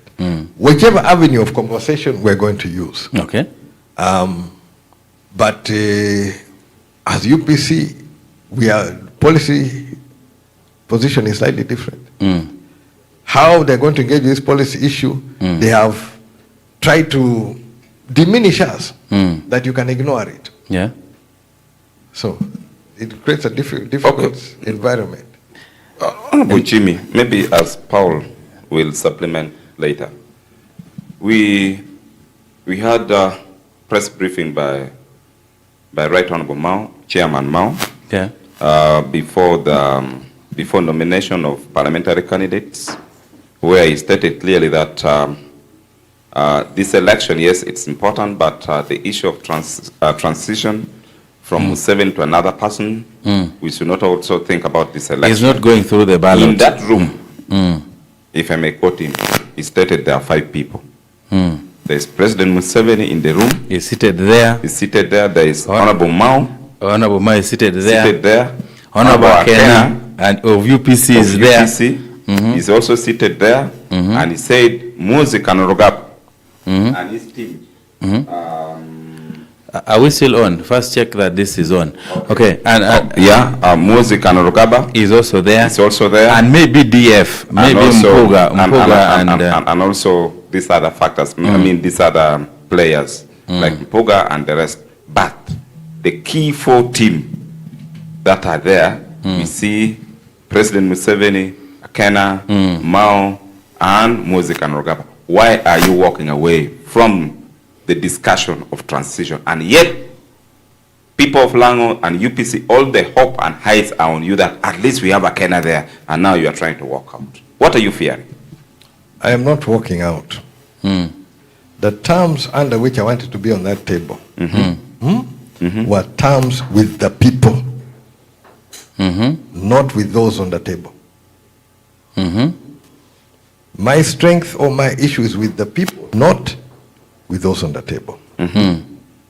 So I would be on the table with the backing. Of 1 million plus votes. Of 1 million plus votes. They have tried to deny me that one. But they are aware of the level of influence. The same way they were complaining I shouldn't be moving around because I'm influencing votes in a jury. Just by moving, just by appearing, they didn't want me to move. So I do still exercise a degree of influence. With what they did to me, to emerge with 12 MPs, that is way, way, way beyond the expectation. Right? Yeah. So those who know, really know that the UPC you're dealing with, or Akena you're dealing with, is in a much stronger position than what is seen. It's like the hippo in the water. When you see a hippo in the water, you just see a small bit. The bigger part is always down. Down. So I want them to know that the UPC you're dealing with, or the Jame Kenya you're dealing with, you're just dealing with the surface. There's a lot more behind it. I want the conversation to be honest. And I've been honest. One of the issues why iPod is where it is because of me. I invested a lot in iPod. I thought through it, and I tried to create something which has brought it to where it is. Where it's a go-to thing. I invested in iPod. In fact, you can call me Mr. iPod. Even when people did not want it, I invested in iPod. That iPod can be that credible issue. I worked with Mao. I still communicate with Mao. We will still find ways of how to forge. And my question is not a question about Jame Akena. It has always been about the future of Uganda, the future of the people. How are we going to benefit from these issues? The engagements which we've had, the first engagements was how to get people home. The first issue is how to get people home. Then now when you get them home, how do we improve their livelihoods? How do we continue on that issue? So mine has not been about Akena. If it was about Akena, I would be there, be very happy, sitting in the back of a car with, escort and what, and then you think that you've arrived. No. Mine has been, even if I'm there, if I cannot solve the problem which I'm supposed to solve, what am I doing there? I'd rather be out and mobilize so that that problem is solved. And now that you are denied the opportunity to work with 1-point-something million votes, and but the opportunity is still there. Are you willing to get back to that room, negotiate, and make sure that the transition is peaceful, smooth, and for the benefit of the people of Uganda? But we start with the people of Lango. For the benefit of the people of Lango. Now that you have even dislodged Obua Jury, who used to sit on. Okay, let's start from there. I will do everything in the best interest. I've always done things in the best interest. Even when it was not popular. Right? Even when it was not popular, I was ready to engage Museveni. I look at the interest beyond my interest. If I was there for my interest, I would have been compromised long ago. I would not have the voice. If I was there for this issue where they're saying money or things like that, money, power, or prestige, I would have been finished. It is the higher calling which has kept me sober, it has kept me humble, it has kept me focused. And that's where I remain. Jimmy, something is confusing me here. You said you're working for the interests of the people. If it is your own interest, you would have been with a lot of swag.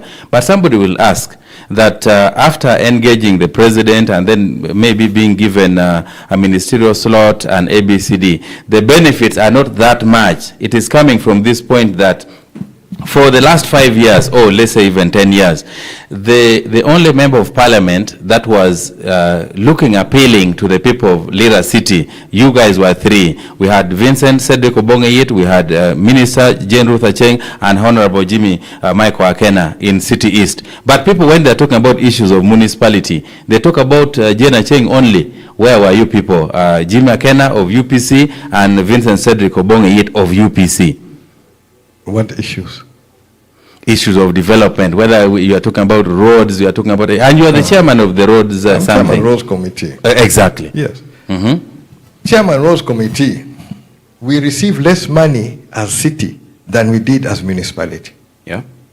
I think this guy has the records, yeah? No, this is a hoax.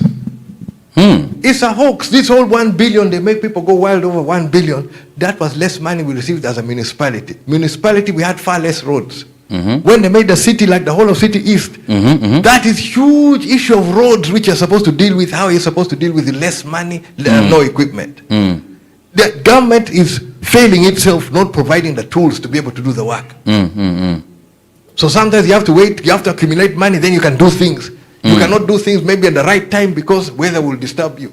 It was a mess. It is a mess. Now, what sort of development are we talking about? I saw people here jumping on themselves. Oh, tarmac, we're going to get tarmac. Yes. You follow this issue of tarmac. Tarmac was there in 1968. Kamdini Lira, 1968. A year younger than me. I think it's the same age as Dr. Jane. Tarmac reached Lira. The year Dr. Jane was born, tarmac reached Lira. Now they talk about tarmac. This road, Masindi Port, through Lira, Puranga, Cholibu, yeah. That road, you look at the budget of 1987. UPC did a feasibility study, budget 1987, Crispus Kionga, who are here has bounced back, announced as Minister of Finance that the money for that road is there. Work is going to start with 11 other roads. You follow the other 11 roads, they were done. The other 11 roads were done. Our road has not been done. What are you celebrating of what has been done? You know, there are things which we claim. This market, I was there when we debated it. There are positions which I fought for the fishmongers and the vegetable sellers. Those became lockups. I fought for the cooling issue because it was not part of the plan. I have been engaged over a period of time, but I don't jump onto things which just to look popular, but I'm not effective. There's a deficit on the whole issue. The road was worked on first by Dot Services. Lira Kamdini, yes. They did a worse job than what was there originally. Before they finished painting, potholes developed.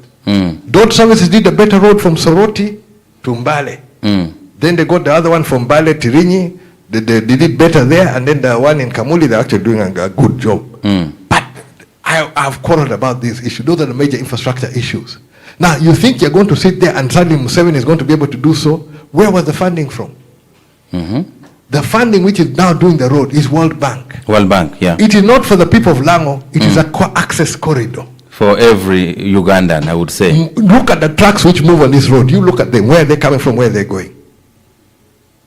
It's to facilitate that one. It's to facilitate trade. Yeah. A lot of the trade is Sudan, Congo. You feed these trucks. A lot of the Kenyan trucks, Ugandan trucks, very few trucks. What they stop here for is produce to go back to Kenya with. It's produce which they go back with. When you talk about what development are we talking about? So, in other words, we are trying to say there is no gain to be protected here. Me, I cannot protect again here. There's no gain. Somebody told me on Parliament, I'm getting a health center for. But what did we put in Apache as UPC? Apache General Hospital. Yes. 100-bed hospital. Built the same generation. Me, Dr. Jane, were the same age group there. That hospital was built then. Since then, what has been built? No, you people tell me in Lango what has been built. I found the fight for Lira University. University, yeah. They wanted to bring it to UTC. I opposed. I said, UTC is UTC. Let us have the university. Another Eventually, one. We got the ballast stopper. I found people who were there before me fighting for it. Yeah. We fought until it came. What am I supposed to cheer? You people help me. In Lango here today, what am I supposed to cheer for? That has been done. Tell me. Okay. No, help me. We are talking about Lira University. That is a tick. It was delayed, long delayed. The upgrade of UTC. Akibwa, put Akibwa I was there. Akibwa. Akibwa, that one, be careful. Be careful, that one. Why should we be careful? The first Akibwa was a donation from China. 2 stadia, free. Yes. When we went to bid for AFCON, we included them. When we got the AFCON bid, we said, because we have now lost the Chinese thing, failure, if you follow the report from Parliament, between the Ministry of Finance and the Ministry of Education. Education, yeah. That's where things went wrong. UPC got attacked on the money when Oremo was chair for leveling the ground. But most of that money went from compensation for supposed landowners. The list was there. People made noise in Parliament. When the list came, people went quiet. Because who are the beneficiaries who got most of the money on compensation? Their list is still there. If they want to The list expose is still it, there. it is there. And what party they are affiliated or connected with. And now we need to go for a break. Jimmy, we need to go for a break. Okay. But I want to give you this chance. Many people will say, yes, Akena speaks a lot, but via action as the MP, he has done almost zero. Can you talk about your own legacy now that you are going to be exiting the Lira City East constituency? What will be your legacy? What should we remember you for as Jimmy Akena? Because out there, I have met people who say, yes, Akena talks very nicely, is English, and also that you failed to learn Lango. That one is also being blamed on you. But Akena is going to summarize. What is your legacy? You are taking me in a direction. You want me to give my eulogy when I'm alive.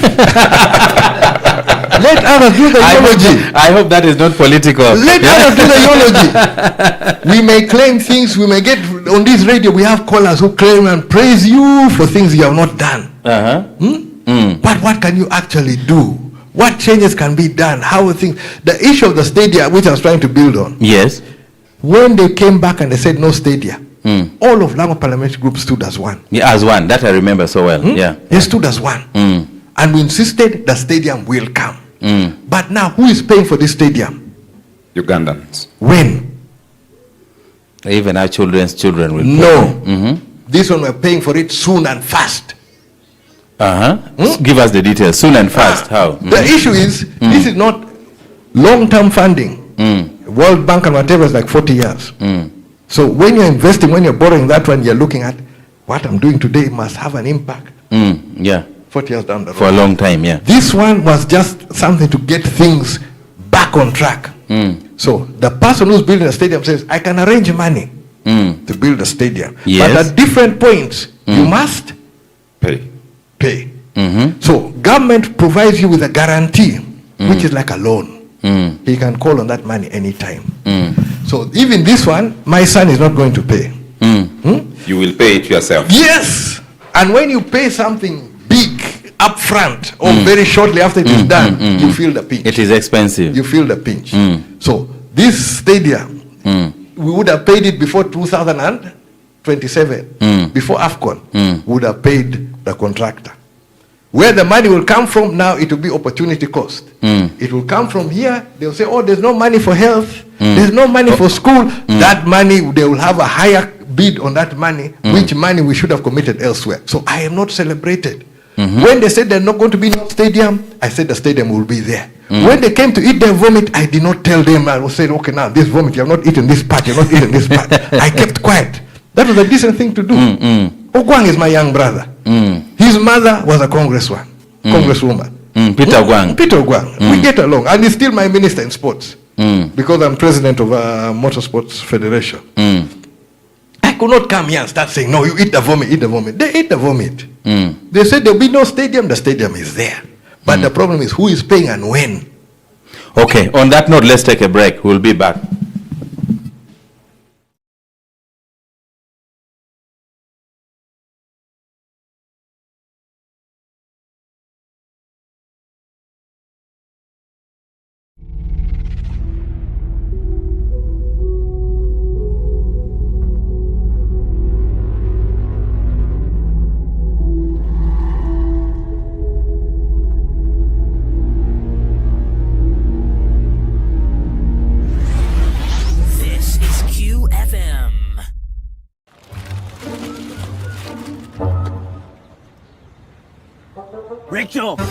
Rachel Rich.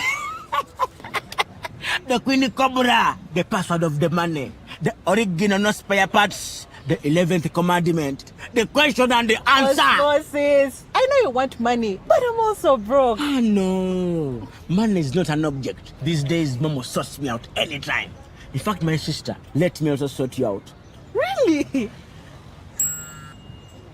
I've just sent you instructions on how to get a loan on Momo. I'm here for you. Can I borrow some chips? When you need a loan, you've got MTN Momo. We're sorting.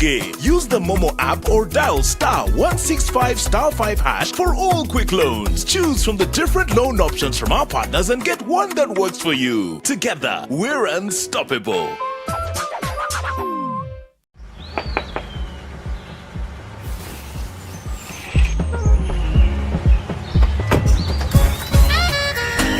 Jennifer.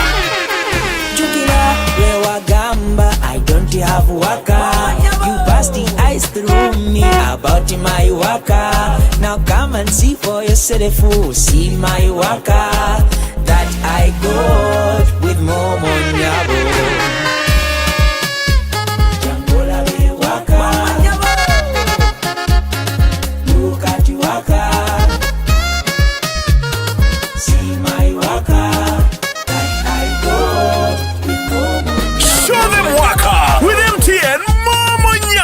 Simply deposit 20K or more on your mobile money for a chance to win 3 Toyota Succeeds and money to 2,000 lucky winners every week. We're giving away 24 cars and over 2 billion shillings of mobile money. For over 55 years, Ugandans have come to know, love and trust one paint company to color our homes, to color our lives, to color our world. And it's due to this trust that this company became the biggest in Uganda. And now that same company brings you the same paint you've known for over 55 years. The same products you've trusted to color your world. But now, with a new name. Plascon, color your world.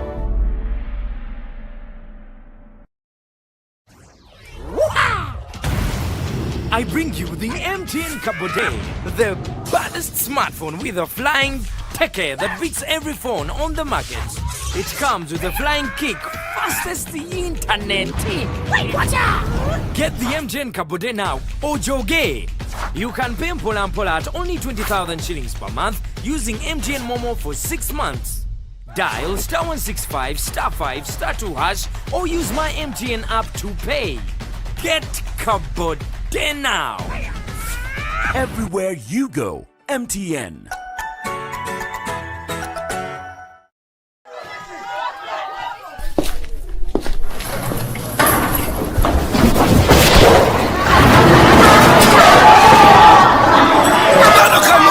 Welcome, wati? What's our topic today? Okutambulanga kinawolo. Bera mukirasi. The biggest back to school promotion is here. Bera mukirasi. Buy Moffitt products worth 15,000 and win a bucket or basin. Buy Moffitt products worth 20,000 and win a bucket and a soap dish. And when you buy Moffitt products worth 45,000 shillings, you win a school bag and lots of other prizes. Moffitt, all day confidence. The Baganda call it munene munene. The Banyankole muhango.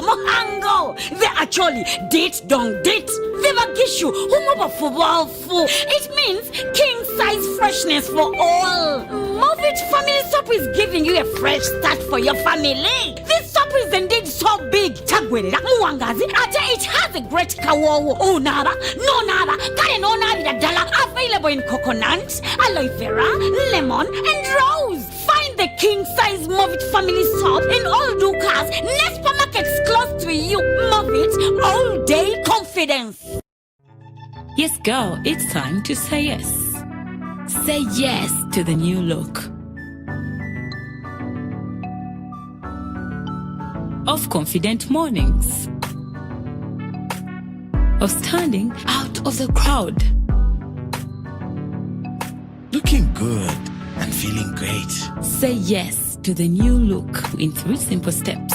Relax, set, glow. With the new look Radiant Relaxer infused with argan oil and aloe vera ingredients that gives you stronger, silkier, thicker hair. Radiant. Look good, feel great.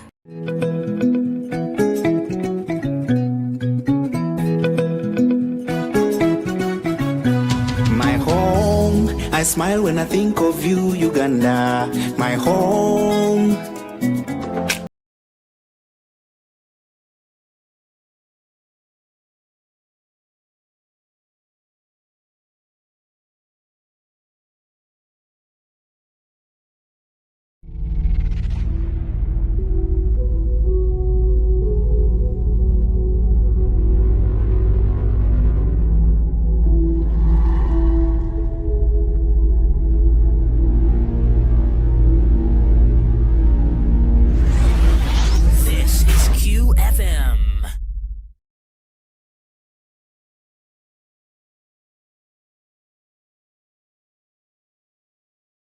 Radio Q studio studio wa meti and wa online kede studio ameti winyi radio one porotie nyabiro Paul do Mariam atikara chikede honorable James Omara Ilem kede honorable James Jimmy Michael Akena endo wanuti ko kane ni chawni mepero tero kare enodo nen wada ho tunurong I Angola wanuti yeni obedo kare kare mega muchimu namba mechima meyine bino goyo bino bedo not abira bira bongwen not abira biro abishel abongwena ngwena dek abongwena ngwena dek namba chim amera obedo kare kare mello kedwa studio me radio Q neni matia moromu chimi apenyoro kekena mana harechon emiro penyu kede honorable Jimmy James Michael Akena because now he's based in Akokoro. When we bring him like this, unless you want to visit him in Akokoro, you ask him right now. So 776-943-943 will be the number. But right.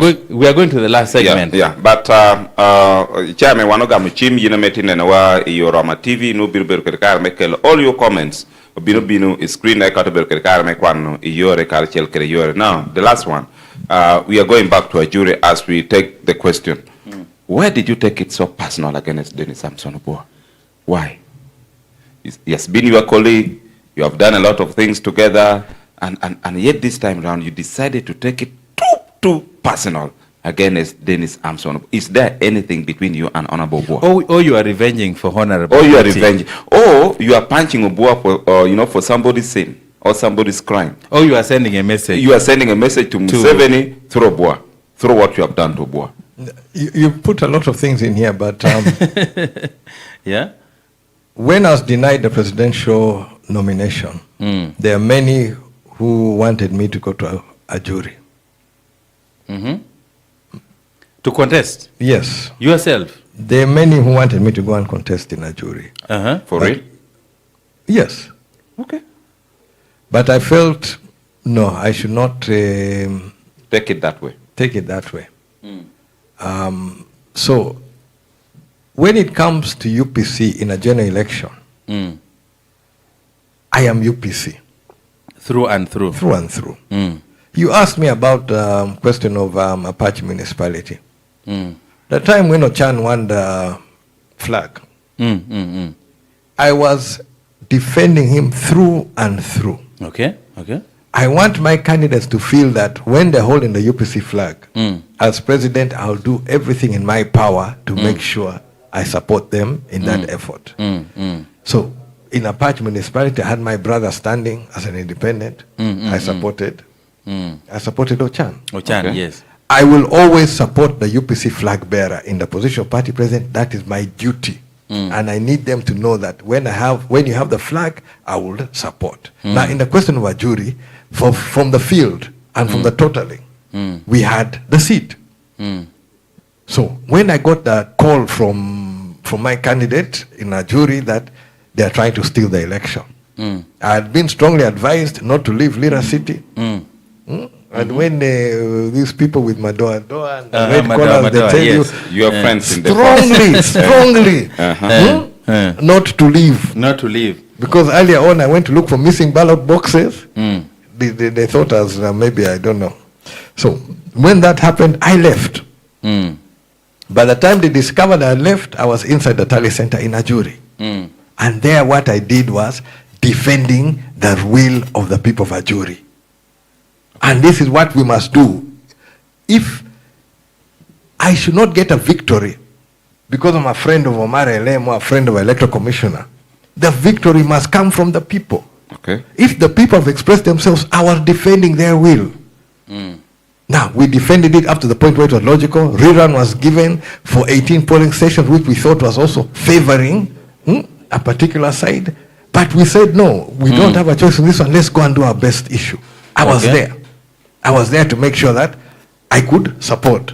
So I was not going for a jury. And when it is the game, a proper game, while the game is on, I am going to play as hard but as clean as I can for my side. Yeah. When the whistle goes and the game has ended, I will be there to shake your hand. That is what we do in sports. And when you don't get it this time, you prepare for the next one. Did you in any way call Honorable Dennis Samson? I have not called Honorable Hamson. That's why I told you. And when are you calling him? When are you calling him? My own people who have gone through many of this one, I've not spoken to many of them because I have been one battle after the next battle after the next battle. Okay. But I will definitely communicate to colleagues who are going to be going in and out. I had a chance yesterday to speak to Okwiro Dwe. We got a chance to interact. I do speak to people. But when it is competition and UPC is on, believe me, I will not give you an inch. I will not give you an inch. Whoever you are. President, who, friend, what? No. UPC first. After we finished. When we finish election, then we can talk in different ways. Can I take you on that statement? Yes. In 2011, Honorable Olara Tunu contested for the presidency. For presidency, for presidency. And you did not campaign for Olara Tunu. Why? And he was holding the UPC. He was holding the UPC flag. You see, there's a teacher here.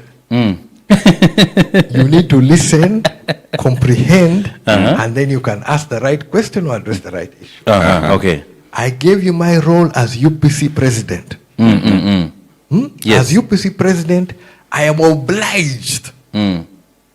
As a UPC candidate, I am encouraged to do so. In 2011, I was a UPC candidate for Lira municipality. But you were a national mobilizer. On what basis? On my own basis. That took me, I campaigned in Oyam, Oyam North, campaigned in Oyam South, I campaigned in Kwania, I campaigned in Agago, I campaigned in Pade, I campaigned all over Lango for UPC flag bearers. Isn't that doing my role? And we're able to deliver 10 MPs. I moved around. There's all the MPs who went there. I campaigned with. Obu Ogwal, who was supposed to be in loggerheads at that time because of firm supporter of Olara. When we finished the parliamentary, we were together campaigning for DK. The two of us hand in hand on UPC. So when it came to UPC battles, there's no battle which has found me lacking. But you're mixing the role of a president. It was the role of Otunu as president to mobilize everybody and to be seen to be supporting every UPC candidate. He was president then. And he failed to vote as for himself. Myself, as UPC president, I have voted. The only vote which I have to apologize to Odongo Dul and to my area councillor, I was in a jury. I was protecting that one. I failed to vote for the municipal election. But every election I voted, I missed the LC3 election once because I was presenting a paper in Egypt after the election. I could not be there for LC3. So in these 20 years, I can apologize for missing 2 votes. One for mayor of city division and one for the old city division. But in 20 years, every UPC who has been on ballot has received my vote. Apart from going on the ground and campaigning for them. As we go on to pick the calls, as you were going to a jury, your wife, Honorable Betty Amoy, was failing. And she claims there was massive rigging, and you did not protect that vote. And you are called a vote protector. How come you failed to protect the vote of Betty, but you are able to save the votes of Jalameso and any other person? Can you concede, yes, Honorable Betty was defeated, instead of saying she was rigged? She was rigged. She was rigged? And why? Rigged properly. You were supposed to defend. But you were supposed to protect. Now, the only way I could have protected this one, it would have put many people at risk. With the level of deployment, if I was to go on the radical vote protection, there are people who are going to be in jail. There are people who would have been beaten, people who would have been arrested, because what was here was a show of force. PLU are showing those who want to be on the table, who say they're on the table. They are showing the sort of force which they have. The manipulation of the register started long before this one. There are many people on the register. You saw my polling station.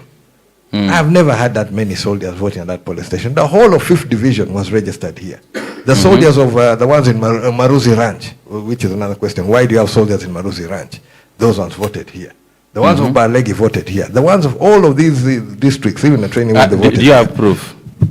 I've got the register. Okay. I've got the register. Okay. And for me, it's not a question of what are you doubting?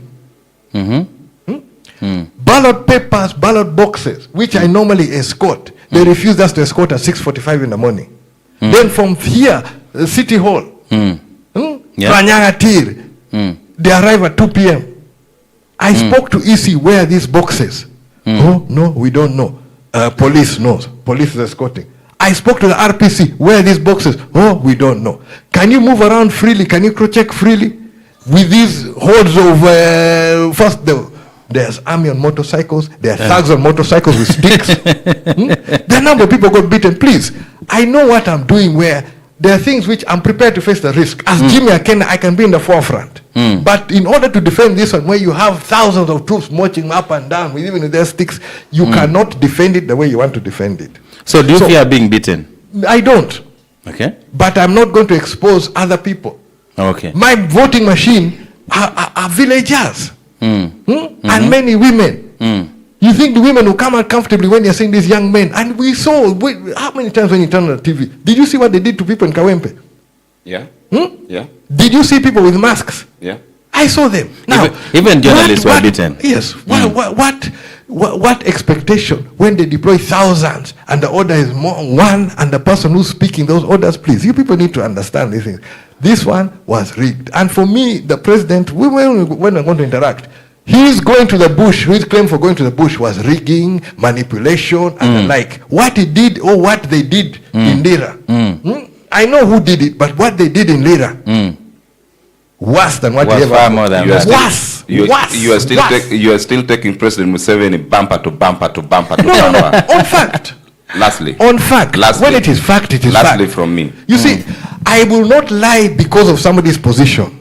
The truth is the truth.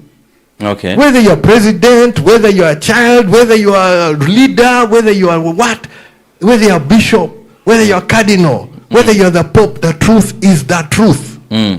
I don't apologize for the truth. The last one from me. UPC could have been having 14 members of parliament if Honorable Betty had accepted to go back and contest, like in maybe Yam South, or even City East, or even City East where you left. And Honorable Maxwell Akora, Ruzi or Ochan would have still been on the UPC ticket. We saw, I don't know whether that was syndicate or planned by some UPC or some leaders in UPC under your leadership, desperately pushing other guys pushing out, other people out, using under the guise of a disciplinary measure. Everybody has a right to contest where they choose to contest. Okay. And I, over time, I've learned I do not enter into any primary process. Okay. You will never find my hand in a primary process. Let the process emerge with the candidate. Whoever has the flag, that is my candidate, who I will defend against all others. I will defend. And I've proven it time and time and time again. Apache municipality, Ochan had the flag, I was there. Honorable Eunice, I was there. Oyam North. Sarah Guti, I was there. Even Mabo in Kisoro, I was there. In Usuk, when Anya Koit, who has now crossed to NRM, I was there. I will defend the UPC candidates at all, whatever means I have. But that is my duty. And I don't apologize for it. Now, primaries, if somebody chooses to do something, these are, I assume, are adults. They've thought through things. It is not my duty. In fact, if I start entering, I say, no, you see, maybe it's better you contest for this seat. And then Omar Elem wants that seat, and he hears me telling you that you contest for that seat. It will mess me up. So I don't advise people where to go. I don't advise them what to do.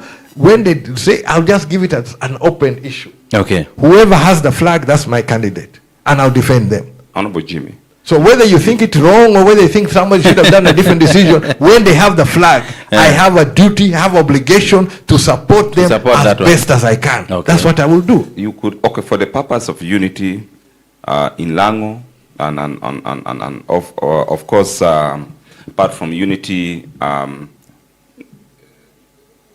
the moment, everybody was saying, Akena could have spoken to the wife to remain in Yam South.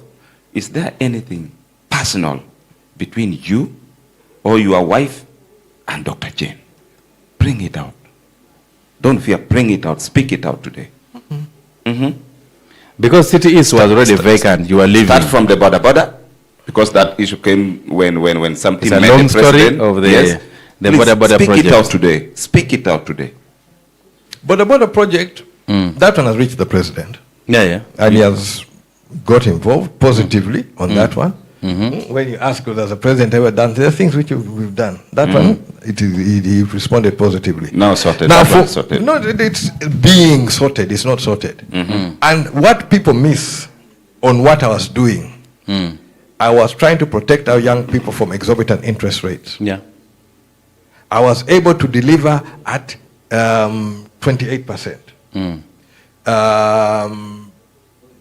Many of the people providing now, they're at like 4% per month, which works to 48% per annum, which is a very exploitative interest rate as far as I'm concerned. And that comes from an ideological point of view. I was standing in the gap. And those days when I started, there was a lot of the bicycle border. We were now trying to get into this issue that get more motorcycles out. Today, now motorcycles are almost everywhere. Every village there's a motorcycle. That's how things are able to move. Yeah. But at the initial stage, we needed to do this one. I went ahead and I went to do this.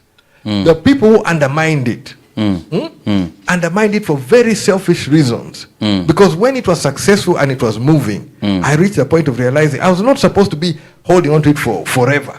It was supposed to be as a stepping stone, and my target was 600 bikes in the municipality would have been enough. Yeah. But when it was going and it was going beyond the municipality, and I saw I was helping many young people, I decided not to stop it. And I spoke to many of the colleagues, even across party lines. If you have young people who are capable of accessing this issue, let them come. The thing is opened. And I always made it every time we gave it out. I don't care whether NRM, I don't care whether UPC, so long as you are able to service this issue. Okay. This was a social program to help lift people out. So now, when they undermined it, they thought that they're curtailing Jame, Akena. But nationally, is it fair that the young people of Uganda who do a lot, the borders, who move things around, you cannot survive without border. Is it fair that they're paying 48%? And yet Jame Akena, using Post Bank, a government bank, was able first to give them a product at 24%, and then later the bank increased it to 28%. 28. If I'm doing a third-party vendor and I'm doing 28%, why is it that the market, they're allowing Ugandans to be exploited at 48% per annum? That is a much more bigger philosophical question, which needs to be addressed. Yeah. And that's the issue which I was addressing. And when I met the president, that's the issue which I addressed to them. It's the exploitation of the young people of Uganda, not just Lira, across the country. We should not be paying 48% when the Post Bank could give it to me as a third-party vendor at 28%. Yes, I had to guarantee it. And the people undermined it were costing me, costing my children their home. But what I did for the people, I'm happy. The thousands of people who benefited, I am happy. God knows, and God will deal with all of us. Did I help people or not? Did I undermine them? Did I cheat them? God, you judge me properly. Even today, if the judgment is today, please, I'll accept it. Okay. Honorable Jimmy, is there anything between you or your wife and Dr. And Jane? Dr. Jane? It's political. So speak it political issue. Speak it out. What is that political issue? Political in issue. Summary. Political issue is the larger issue of PLU. PLU. Yeah. Yes. Of You know Muhozi. PLU of Muhozi. Muhozi's outfit have been determined to wipe out some of the players who are supposed to be sitting on the table according to Mao. They don't want some of us on the table. Okay. They wanted to obliterate us. They wanted to push us out of the thing. That is what I've been fighting. Now, if you accept to be a tool for PLU, me, I'll defend myself. Because this issue with PLU is not over. We've gone through this election, but there's going to be war continuing on the question of who on that table. What influence do you have on that table? They'll try to push me out of the table, yes, but I still have influence, whether you like it or not. Now, as we go on the on the line right now, and on a lighter note, Honorable Jimmy, when you are blocked, your energy and your emotions were so high. Every address you are making, you are more or less quarreling. Did you realize that? Every press conference, I was bursting, in pain. Almost bursting. I was in pain, but despite that pain, I was able to control myself. I was able to control the messaging, and I was able to navigate. But yes, without doubt, the pain is there. The pain is still there. It is only the grace of God which has helped me get. And on a lighter note, there are mothers who look at you and say, don't you think Honorable Jame Akena is so stretched, first of all, stressed and graying very fast, competing to gray with my brother here? Are you graying very fast, and how often do you visit the saloon? Our viewers are looking at you. Akena used to be, that biker, but now he wants to look more like the father and not visiting the saloon regularly like I think you used to. I have been, of course, up and down, but the graying. The graying, yes. Start with the graying. Are you stressed, first of all? Are you stretched and stressed? I've refused to dye my hair. There are people who dye their hair. For me, I refused. Okay. So there are people moving around with dark hair, but they may be grayer than I am. I don't want you to call their names. Some will do same. But you know them. Remember when they were doing the IDs? There was an issue where grey hair, the ID, because they had used that background. It was not on the floor of Parliament. And I mentioned there, for me, some of us were not ready to dye our hair. If it has come like this, it's like this. But even in the family, I have grey hair. Okay. More than my elder brothers. Okay. Is that stress or? I started graying in my 20s. 20s started on the beard. Then it has continued. So I still have energy. 2022, not 2023. No, wait, 2024, October. I took a team for the Africa Championships in Morocco. Unlike some of our colleagues who go and come back with nothing. We came back as a number 2. I rode. So I still have the energy. Okay. I rode on the national team. Unfortunately, because I missed the first day on the travel arrangements, we didn't have resources for the team. I had to organize resources for the team to go. Then I followed. And the racing was over 2 days. I missed the first day, but I raced the second day. I got 2/3, but the person who now beat me overall got a 3rd and 2/4. But because I did not get anything in the first issue, the overall he was on top of that. So I am still active. Yeah, very active. I can still whatever. This grey, a man who was under house arrest appears in the polling station. In a polling station. In the tally center in Omoro. In a laptop. So you're using the Bobby Wine trick. Bobby Wine is moving away. Me, I'm moving to the fire. Where there's problem, that's where I go. Tally center, I go. Later tally center, I go. Then the issue, they didn't want me for the election day. They have put roadblocks for me. By the time they wake up in the morning, they find me at the EC offices, escorting the ballots. You are welcoming them instead. Escorting the ballots on a motorbike with the rest of the team there. So when they're waiting for me, looking for the vehicle, I was there. Is there a secret exit room or places in your house? Use initiative. Use initiative, because if I now reveal, next time I need to escape, they'll close it. Not a beer bishel abong wana dek not abong wana dek mir wana ye bino gam chimedi. Okay. Hello. Yes. Who? Can we don't radio paying? Don't radio paying. Yes, Apache. I have a question. Please go ahead.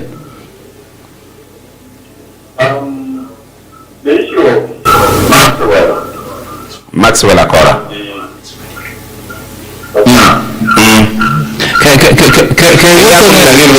Radio tia balolo koko kabet ko kana titente nyele radio nera wa dwele winyere. Yeah. So I was saying Don't radio ba in political radio. Okay, let me correct. Yeah, correct. Time is against us, want to do this chap. Hello? I was like saying, Yes. Yes. What do you mean? I'm saying the issue that Anuchan, yes. the UPC come and advise, but they did not take initiative of advising the troops. Okay. But the police and all go into primary things. Now, is there any avenue that they can organize to bring the party members together, because we are seeing that people are torn apart. Even in New York, there is some confusion because the balance at all. Okay. Because we are happy with UPC and we are happy with him. So we are not in other places that we see. We have retained the momentum is still there, much as we have lost in other areas. Okay.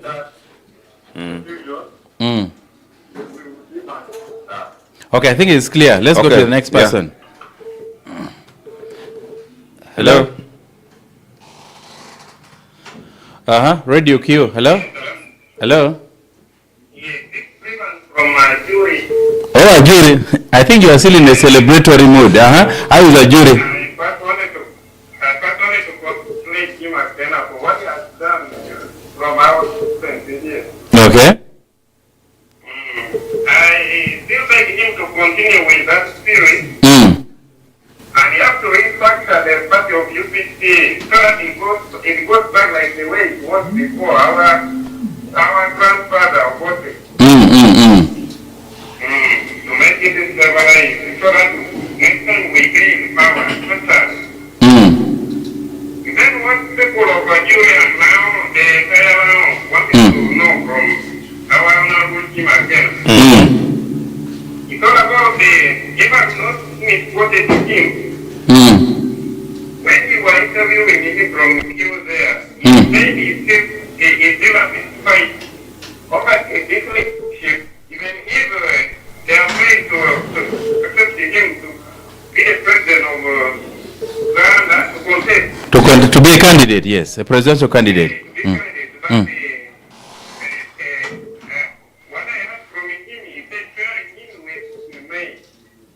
You don't go believe long I made a cobono way. Paulo Dom to Berker me translating. Come now, over to your car. Yes.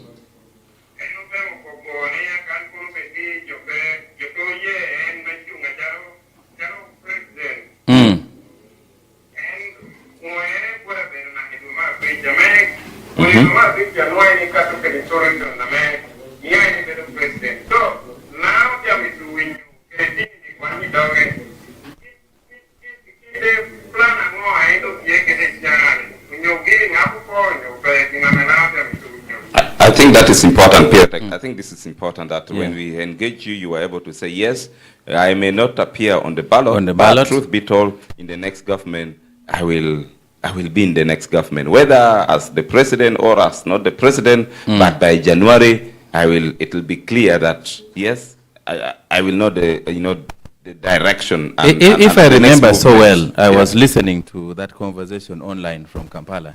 Jimmy mentioned that if he reaches 13th, I think we are voting on the 15th, he said on his bid of being the presidential candidate, he is going to communicate to the people of Lango through you, through your show on the 13th, which I think did not happen. No. Yeah. So you are meant to give the UPC members direction on what they are going to do going forward now that you have been blocked. The other gentleman is still interested in knowing that direction. I think even without getting any other person, can you first comment on that, because you might start forgetting some of the issues here. The issue Remember, was, you told them not to vote for President Museveni. The issue was not to vote for President Museveni. Yeah. I had given the first one off, write my name, and then more clarity. No. So what happened with what was taking place? The decision which I made was the ceasefire. Yeah. I did not talk about it. I concentrated on my parliamentary candidates. I left out the issue of presidential. Yeah.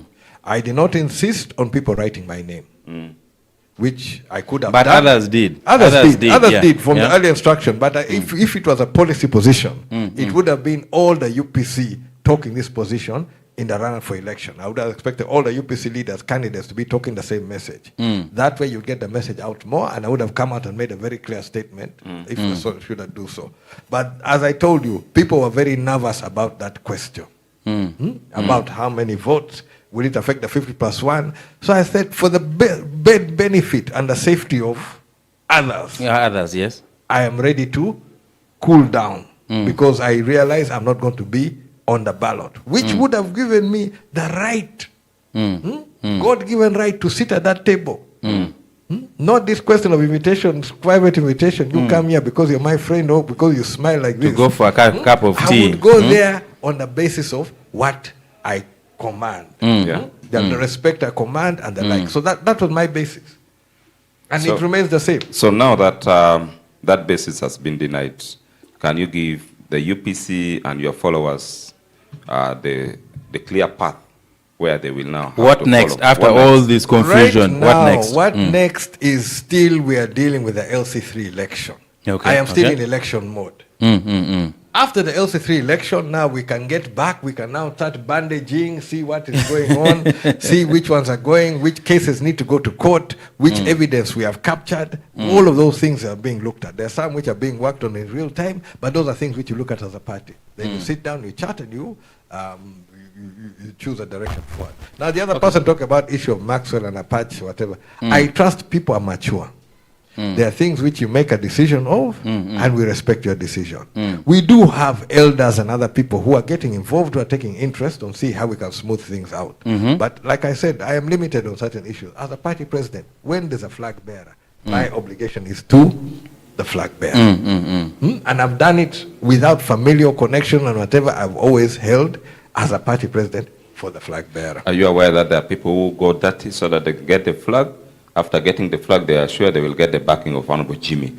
Are you not interested in the process of getting the flag? If there's a way where you can clear that issue, fine. But for me, when you have the flag, I'm not going to say no because somebody has complained or whatever. When you have the flag, I have to give you the support. But there's a technical case here.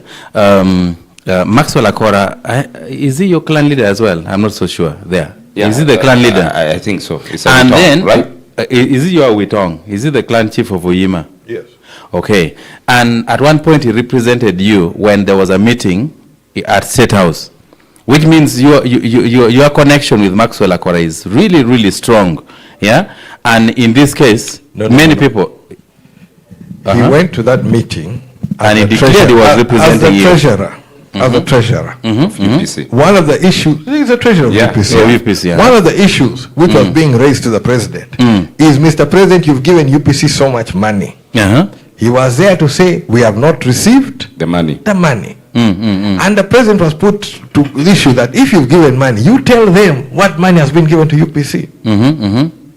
So, if you accuse UPC of receiving money, the person who handles the money was there on the question. And that's why I said that issue of the money was a propaganda generated from Lira. Okay. That is now being attributed to the president. Let's go back to the lines. Okay. 5 people and then we leave. Hello? Okay. Yeah.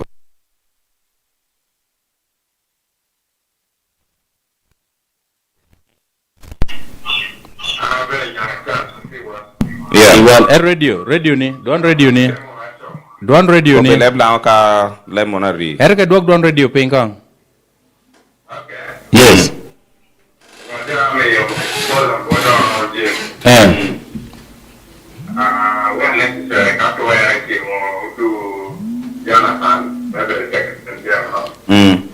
That Jonathan is your best secretary general,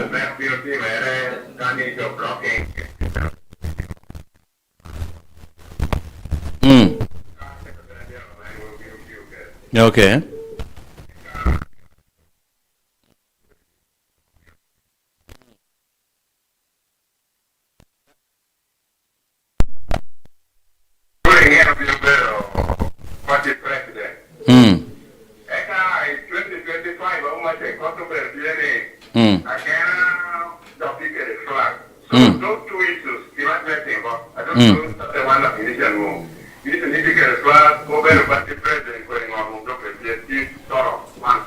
Okay.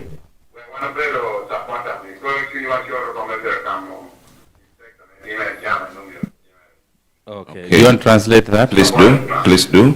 So, the man is still insisting on one point that we discussed earlier on.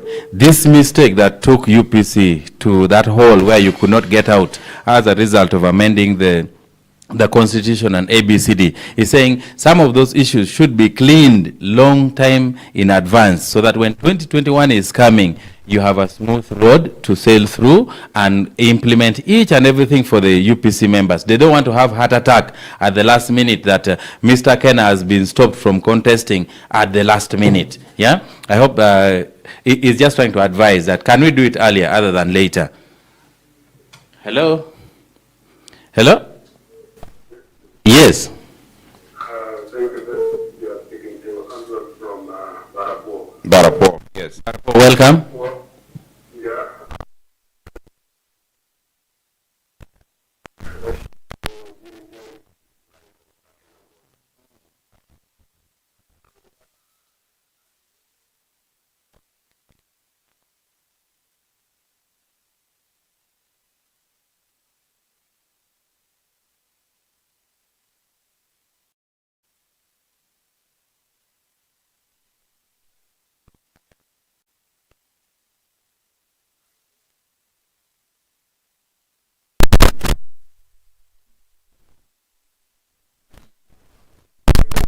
I'm not supporting him because they know that Vincent, what he's doing is right. One day, one time, I know he will put Uganda into somewhere. Okay. I want to congratulate him and I do advocate him. When time comes, you have to perform his duty like the way the father, like the way our grandfather, His Excellency Dr. Apollo Milton was doing. Thank you very much. Right. Okay, you're welcome. Right. You're very clear. Yeah, right. Appointment mateka when radio. Nuneno tiungi yo some article here. Article of Daily Monitor. What are they saying? That was for Monday, November 2025. I mean 16th, 2015. 2015? 2015, yes. Long time ago. What was it saying? Still talking about the dealing between Akena and NRM. He is here to clarify. We have talked about that, and his response was UPC not for sale. Oh, that UPC is not for sale. That is how he responded, saying, yes, there is some dealing between us. There is some mutual agreement. But not selling the not UPC selling party. UPC. We just needed to confirm that. In 2015, UPC is not for sale. How do you sell a party? How do you sell a party? A party is made up of members. Yeah. I cannot carry members who have their faculty like I'm carrying sheep to the market. I can't make you do something you don't want to do. Okay. So you can't sell a party per se. So all these people, like I was saying, if I have sold, I still have to communicate to the public. True. I have to communicate that issue. If I'm doing something on your behalf, I have to communicate. To me as well. How do I communicate without people knowing? There were things people are looking for. Oh, Akena has endorsed, Akena said this one. People have been in the media. If you had it, won't you be playing it? Would be playing. You'll be playing it constantly. But the issues which they're looking for a man who has been 20 years in politics, surely you would be having these recordings. There are many of these recordings. Okay, there are some interesting ones. This point blank, which Nandutu used to do. Yes. Interesting one. The one that keeps coming up was my clash with Olara. Yes. The issue was, you are not UPC. Those are the ones we have, You're not UPC. And I'm insisting on UPC. I'm still insisting on UPC. But if I had done something so crazy, if I had said something which is so out of there, surely, will that be what you're playing? Right. No, one thing I want to confirm from Jimmy, as we wind up, I think our time is gone. The producers are showing us that we have exceeded our time. But you know, this gentleman being who he is, and the one who flies and appears at the polling at the tally center in a Leptong is not easy. But one thing, I don't know whether you have ever made apologies in your life. How many times have you been? Do you remember certain moments where you've made a very honest apology? I do. But I am one person who hates swallowing my words. Okay. Now, so I am very careful on what I deliver so that I don't have to now, take it back. There are very concerned UPC members who said during your leadership, during your term as party president, you didn't give them enough time to sit as members of UPC and interact. Jame Akena was not holding meetings, whether for delegates or what. He waits only when there's fire. Then you start calling delegates to come. So how come there were no meetings, whether to amend the constitution to favor you, to amend the constitution to favor UPC? What were you fearing in those meetings? Okay, before you answer that, you remember when you were campaigning Otunu, you were saying Otunu were not calling delegate conference. And in your lifetime, I remember, maybe you have called delegate conference twice or once. Should be once. This one of For 10 Kamdini years, and... for Kasangati. Kasangati, yes, it was. Yes. But this last one, I don't count it. This because one here, it was being it's contested. outlawed. People were saying, no, it's not. You were fearing meetings. No. Start from there. And that's Let our me last start with this question. My first delegates conference was Uma Showgrounds. Pictures are there. Go to YouTube, you will find it. Yeah, those are People fought it. They said, no, I'm the wrong person to call it. In court, that's one of the reasons why they threw it out. I was the wrong person to call it. But I called the meeting. The UPC members were there. They talked. They debated. Decisions were made. I have respected those decisions. That was Uma Showground. Yes. I did the National Council in Jokers. We did the Kasangati was a delegates conference. Those are three. Am I counting it well? Uma Showground, Jokers, then was Kasangati. Jokers was National Council, right? Not Jokers delegate was National conference. Council. Yes. Not National Council, but it's an important meeting. We've held regional meetings and the like. One of the issues, let me put you correctly, one of the issues which we tried to sort out under iPod was how do you get functional political parties? We are required, according to our constitution, to hold meetings under certain periods. Yeah. One of the problems which we have now, our main source of funding is... iPod. No, iPod money through Parliament. Through Parliament, yes. Which is released quarterly. Now, anyone who has worked, you worked in local government. How easy is it to keep money from this quarter for a third quarter? The release of government funds does not augur well for this issue of meetings because I need to keep money aside, build enough money in order to be able to hold this meeting. They expect you that when the quarter is finished, you would have expended, you have given accountable, then you can receive Another the next one. The money is put in that section. You need lump sum money for particular issues. So one of the issues which I did as the chair of iPod, I went through the parties and the parties are having difficulties on funding. Do you know that the NRM is required to have two this national meeting of theirs, the one the last one they had in Kololo. They're supposed to have delegates two conferences. Yes, two in 5 years. 5 years. In 5 years. This one was what? Was it the 8th? Or the what was it? 4th. It was the 4th. We'll Fourth check. We'll meeting. check the records. It's 4th. Yes, the fourth delegate conference. Yes. Okay. Of course, one was affected by COVID. But they're supposed to be having two every year. NRM themselves are failing to have those two because the size and the logistics and also the funding mechanism. So under iPod, we got funding for meetings. We wanted the funding for meetings so that when finance releases the money, we have a meeting, National Council Delegates Conference, which is required within that issue of the function of parties. But all parties are affected. The newer parties are not as affected because when they were structuring, they made their delegates conference very small. Like Nope, they can have the delegates conference in this room. FDC can have it in the compound. I think there's about 60 something, whatever, it's small. As all the parties, which is structured on the units, electoral units, it becomes very big. Now the funding arrangement, we try to have this issue where the funding will be able to have the annual meetings, and that's where we increase the functionality of parties. Every day meeting I've tried to call, these people say I don't call. They are rushing to court. Injunction. Even the one of Kasangati, they issued an injunction. They only delivered it late. Otherwise, they were stopping that issue. The one of July, Namanya says, I am president. And my term is ending on the 1st of August. August. He ruled, I think it was 18th of July, 17th or 18th of July. Term is ending 1st of August. 1st of August, yes. In the UPC constitution, I can call an emergency delegates conference with 7 days notice. I give my 7 days notice for the 26th. Well within my power, I chose Kamdini. I chose Kamdini for a reason, because I knew the machinations were going there. If I had rented a place, they would go to the owner of the place and say, find ways of denying. Trying to block. So, Kamdini, I can control the management. We have cleared everything. Okay. We was a strategic move.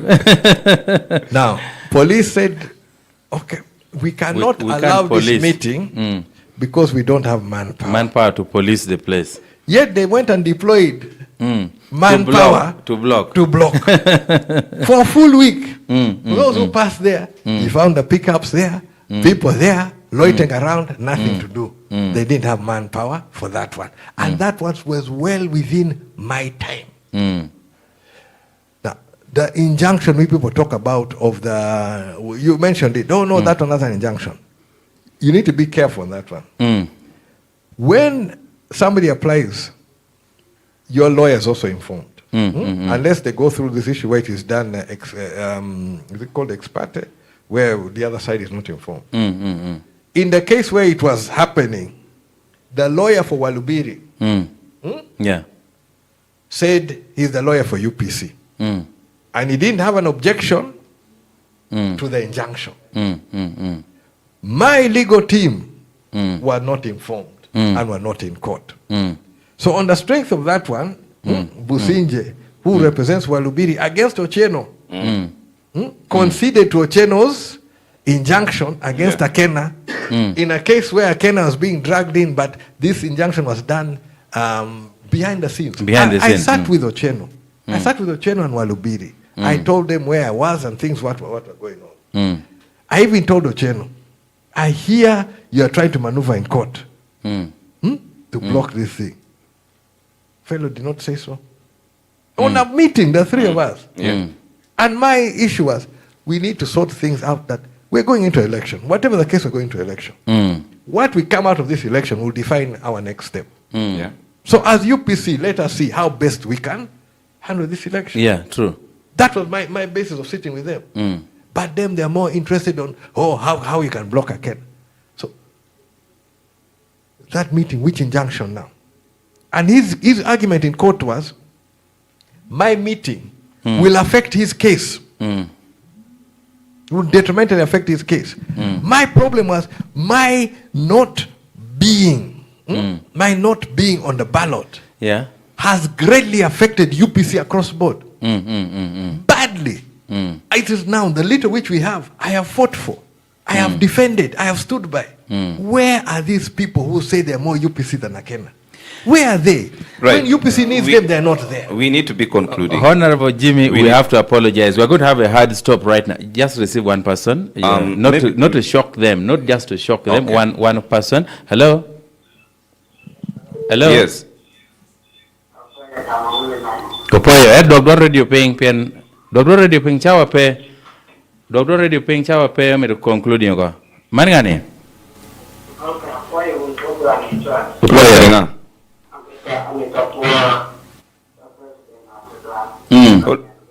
Nyinga, iberunga.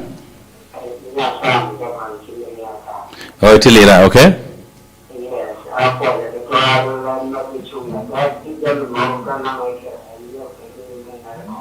Okay. Okay.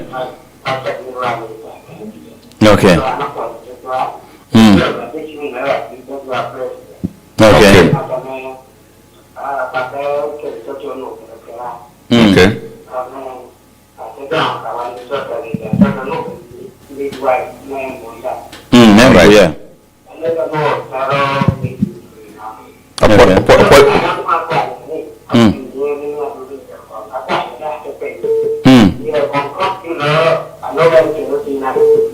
Utina nga?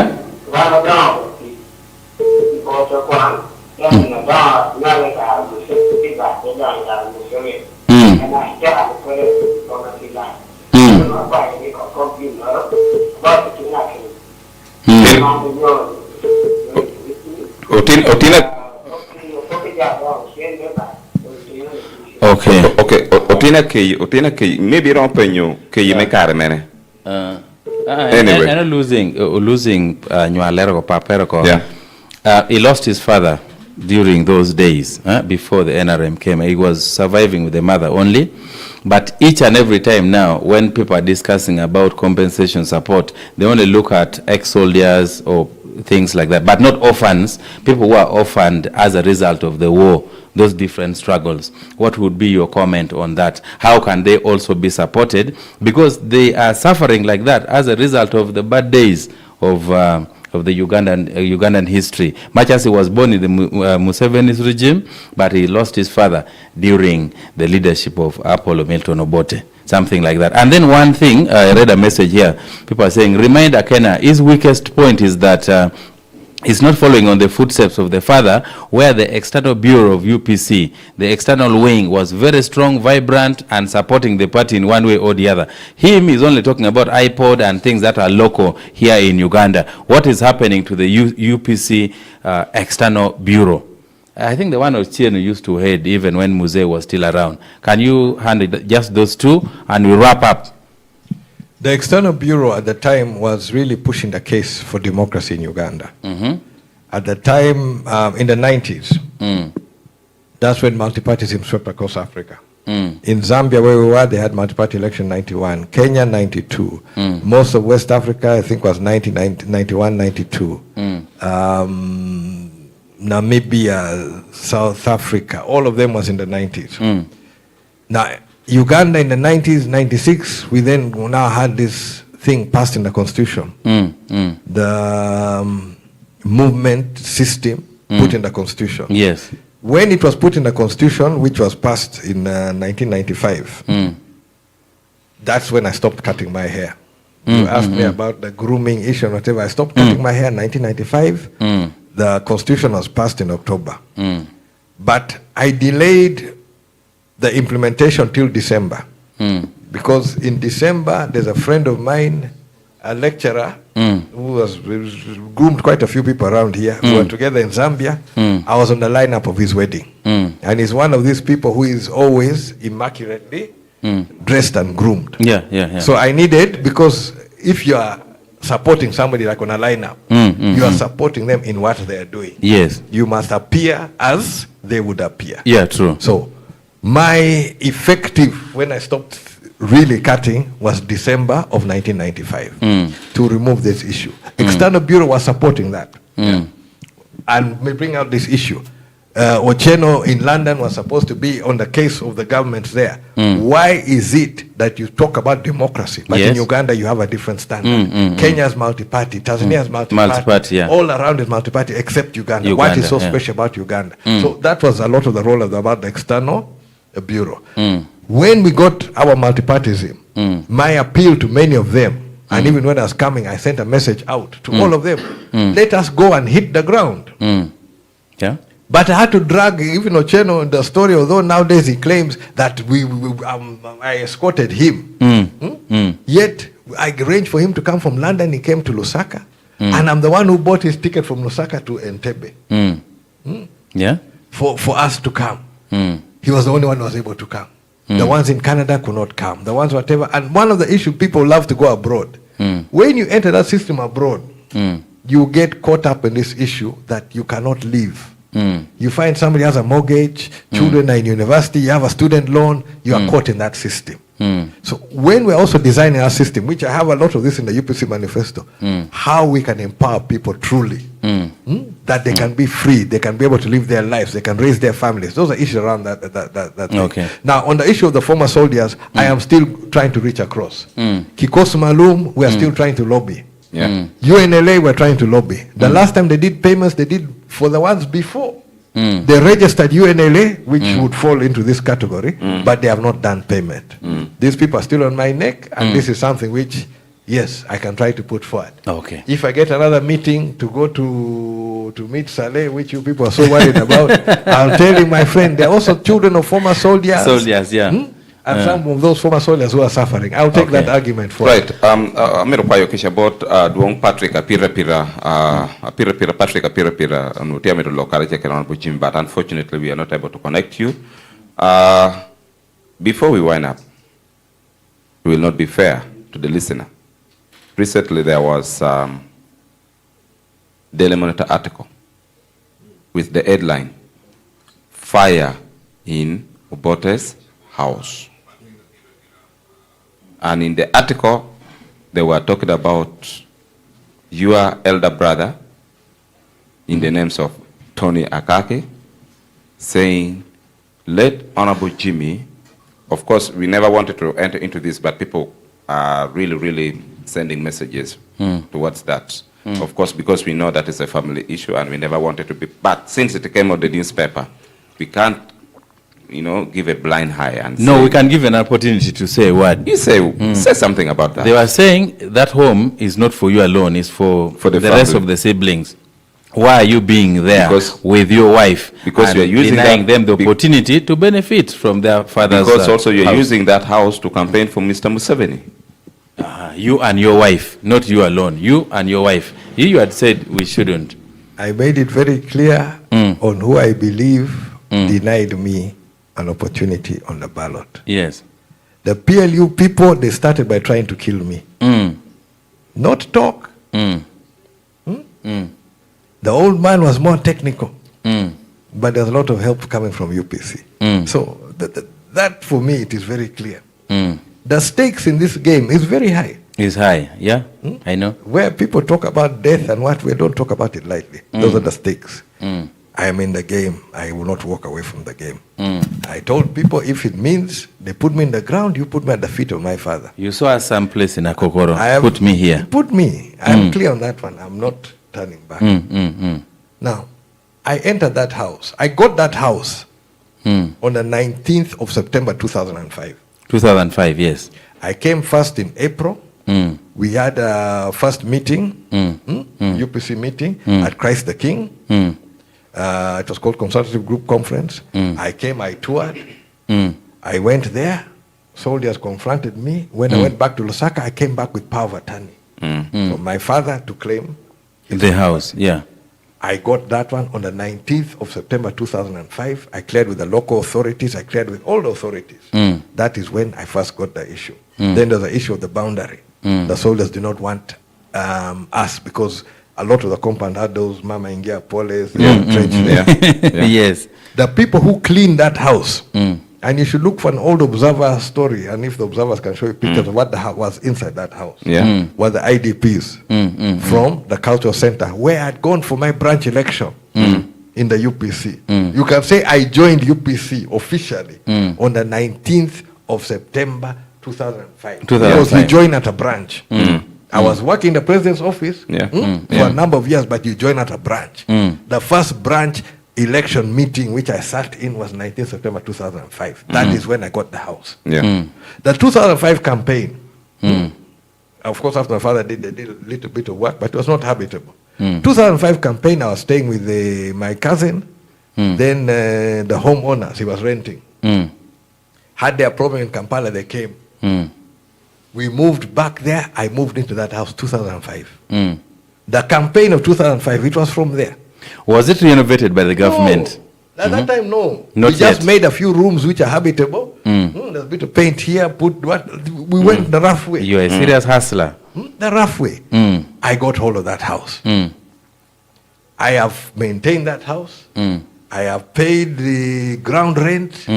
I have done whatever. When my brothers, my mother, everybody comes, we use the house. Nobody has ever been chased from that house. But I have been here, area member of parliament. I have been resident there throughout. Now, do you people even know the home of the man who's talking?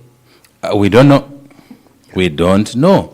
So why when he says brothers, he's talking alone. Okay. What I've said is, I'm ready for the meeting. He wants a meeting. Let's have the meeting in his home. If he has an issue, we have a meeting in his home.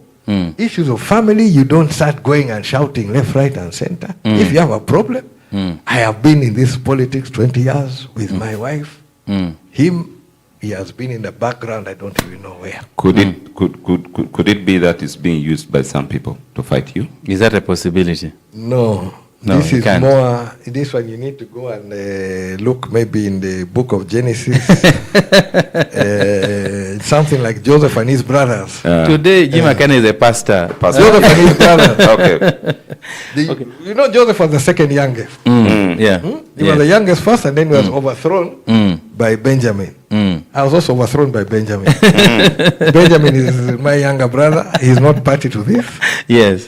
And these are, I'd call it sibling rivalry. Okay. Trying to be thrust into a political discourse. This conversation, this conversation can go until evening. But I think we have some comments on YouTube. Guys who are watching us on Oroma TV. Okay. Please sample just a few, then we'll say the last word. You people you are joking with Akena. He is going to be the president of Uganda. Honorable Jimmy is one of the best Ugandan that we have. The party president that tell the party president that Honorable Jonathan is the best candidate for Secretary General of UPC. Okay, even if you vote no change, you remain. If you're a border man, you will still eat from that work.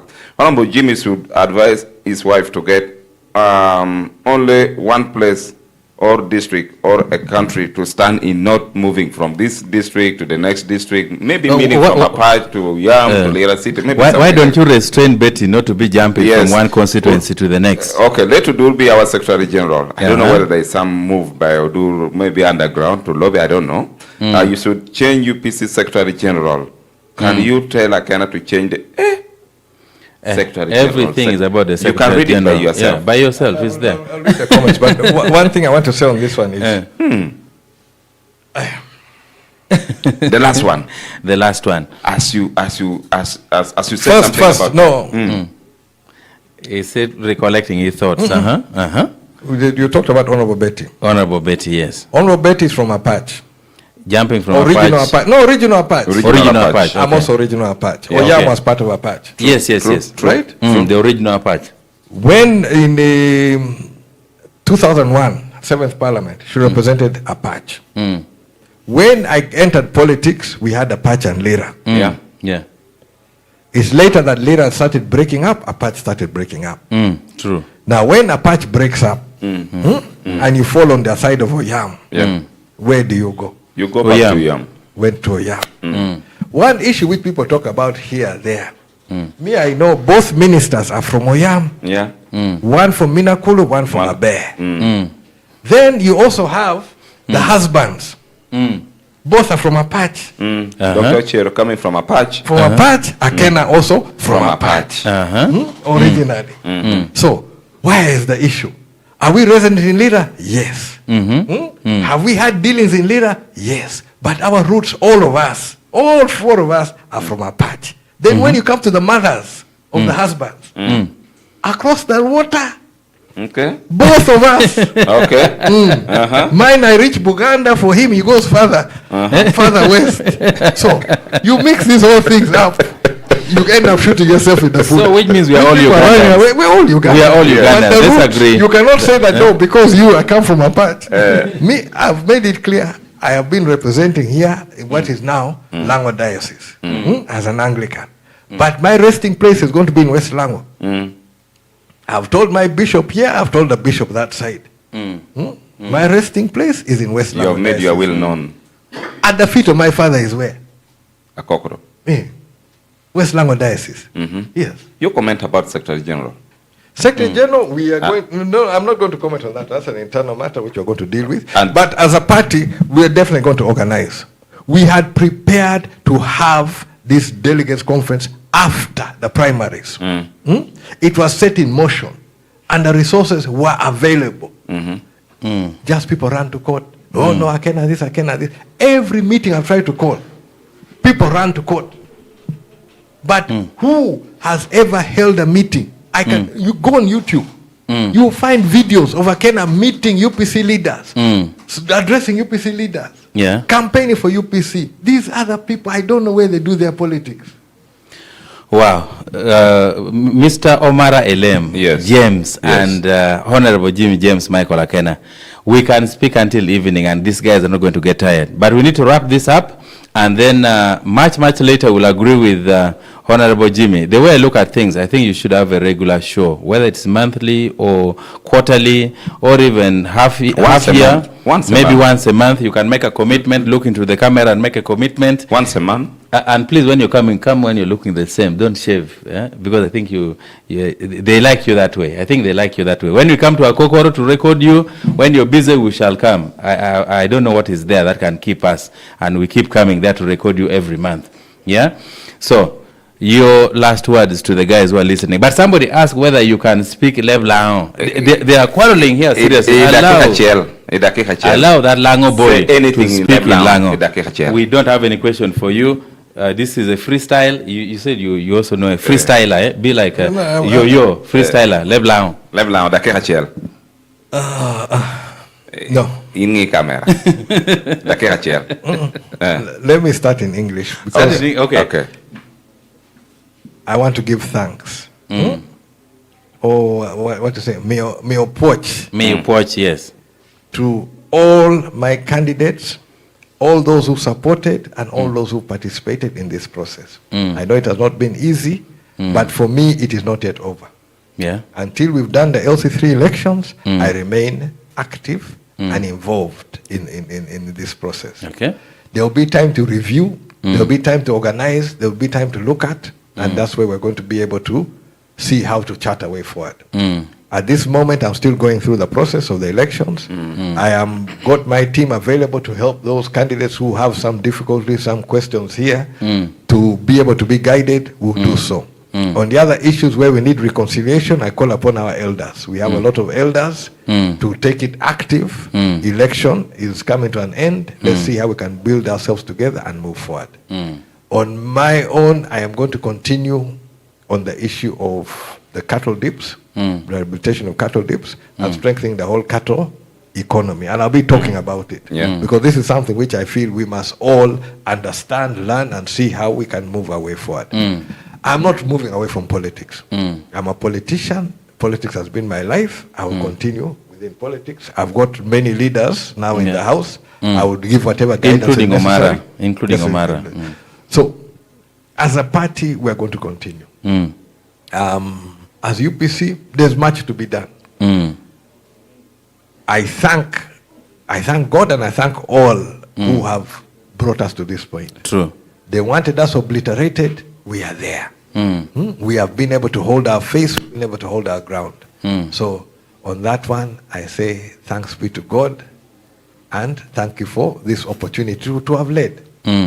If I've let people down, if I've not performed to where the expectations, where things have been lacking, I apologize. And this is an honest issue. I apologize for what did not work. There were some things beyond my control, but I tried with whatever tools I had to bring us to this point. Okay. And I want to see Lango move ahead. What I want to secure is the future of the next generation. Okay. The future of the young people, the future of the youth. That is what for me is to secure. But the gains, I struggled with you people trying to tell me what the gains are, which we're protecting. I'm trying to protect the future of these young people. I'm trying to give them opportunity to be able to thrive. Okay. Because I know we have a lot of talent, a lot of opportunity, a lot of everything. We now must do what we can to raise these opportunities. Okay. So, but Leblanc, you're not going to escape. But can you potia mo Leblanc mere? When radio Diku from Chario to Chang when Diku will be having the government chief whip, Dennis Amson Obua, Abedo Kedwa, studio can Dickney one Biber Dennis Amson Obua, Jimmy James Michael Akena. We have Dennis Amson Obua coming on board tomorrow. I heard you the first time. That he had already. He had it. The Honorable Fred Jalameso, MP-elect, Mayor Ajuri constituency will be coming here on Monday. But tomorrow, Friday, Dennis Amson Obua. What next for Dennis Amson Obua? After the defeat of Ajuri, what next for him? we will be discussing that. And I hope Honorable Jimmy will be listening to that as well, because he must interest himself. Amson has told us that I'm listening to Jimmy each and every word he's saying, yeah, which is good. I think So, you guys should reconcile very fast and take Lango forward. Like I said, when we had issues of Lango, I have never held anything back. I have been there with my full team, and I'll thank all those who have served with. Yeah. When issues of Lango were there, we stood together as one. Yeah. There was no NRM, UPC. Those things come once in a while, but on the key issues, we stood together. Yeah, true. We covered a lot of ground. Okay. What we have failed to cover, as far as I'm concerned, is beyond the individuals. I cannot hold Hampson. I cannot hold the individuals there. This is something which is within the setup of the state. Okay. But like I said, as a sportsman, especially when you fight when you had a tough game, you shake hands. Even boxers who have been pummeling themselves, when it ends, with injuries and everything, yeah. When it ends, it's supposed to end in the ring. Yeah. For me, my politics ends with elections. After elections, I have no grudge. Political grudge, I don't carry it. You don't carry, right? I don't carry it. People may find it difficult that I will be very hard. I will defend in the goal line, but that is what you're supposed to do. I don't know if you, as a football fan, did you remember Ghana versus Uruguay? Yes. Yes. The painful thing. Luis Suarez. Suarez. Yes. On the goal line. And he knew World that Cup one, South Africa. Yes. If he had gone there, it was going to To score. It was in. The man caught it. In this game, I have been forced to be a goalkeeper on the touchline. Yeah. Okay. If it's a red card for me, I will take it. Honorable so long Jimmy. as my team goes. No. We have to apologize. We are I bringing, supported Ghana, but I respect Suarez. What right. he did for his country. Yes. For his country. And that's what we are doing for UPC. I will do for UPC. Okay. Guys. Left down. People are still insisting you say something. Leblanc. Our show is over, by the way. This is now you. You are the one delaying us. You don't just give me a call. Maybe rather than me just say something. Okay. Are we ready? Utido tumatuma anyo program do tia tumatuma chawa ne wan bilber ke dake xaman me yo on Jimmy James Michael Akena mo je Leblanc. Your last word, Leblanc. You just greet the people. Let's give you the same. Not only the greeting, your last word, your last message, Leblanc. He has already mentioned his last words. I mentioned my last words. So let me just send greetings. You send greetings to the women of Chukaduong and the people of Ajuri. Just greet them as a final word. Then we get out of here. You want me again? I go back to your porch. Me Joe, me Ajuri. Kede Otela. Otela Paul. Me Gwokokwira Be. Me Joe, who braved. How do you say who braved?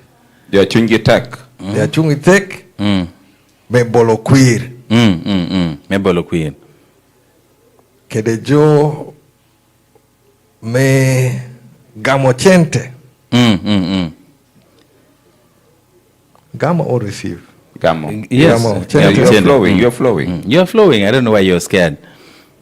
Ento me Bolokwira Bear. Te Bolokwira Bear, yes. So there's only Poch Keke. Apoy Matek. I wanted you to end with a Poch Keke. Poy Borba. Me Gwoki Joduch. Oh, Poch Borba. Me Gwoki Joduch. You have tried. I think you're there. You're trying. I can speak slowly, bit by bit. My son is teaching me. What I've understood. Your son.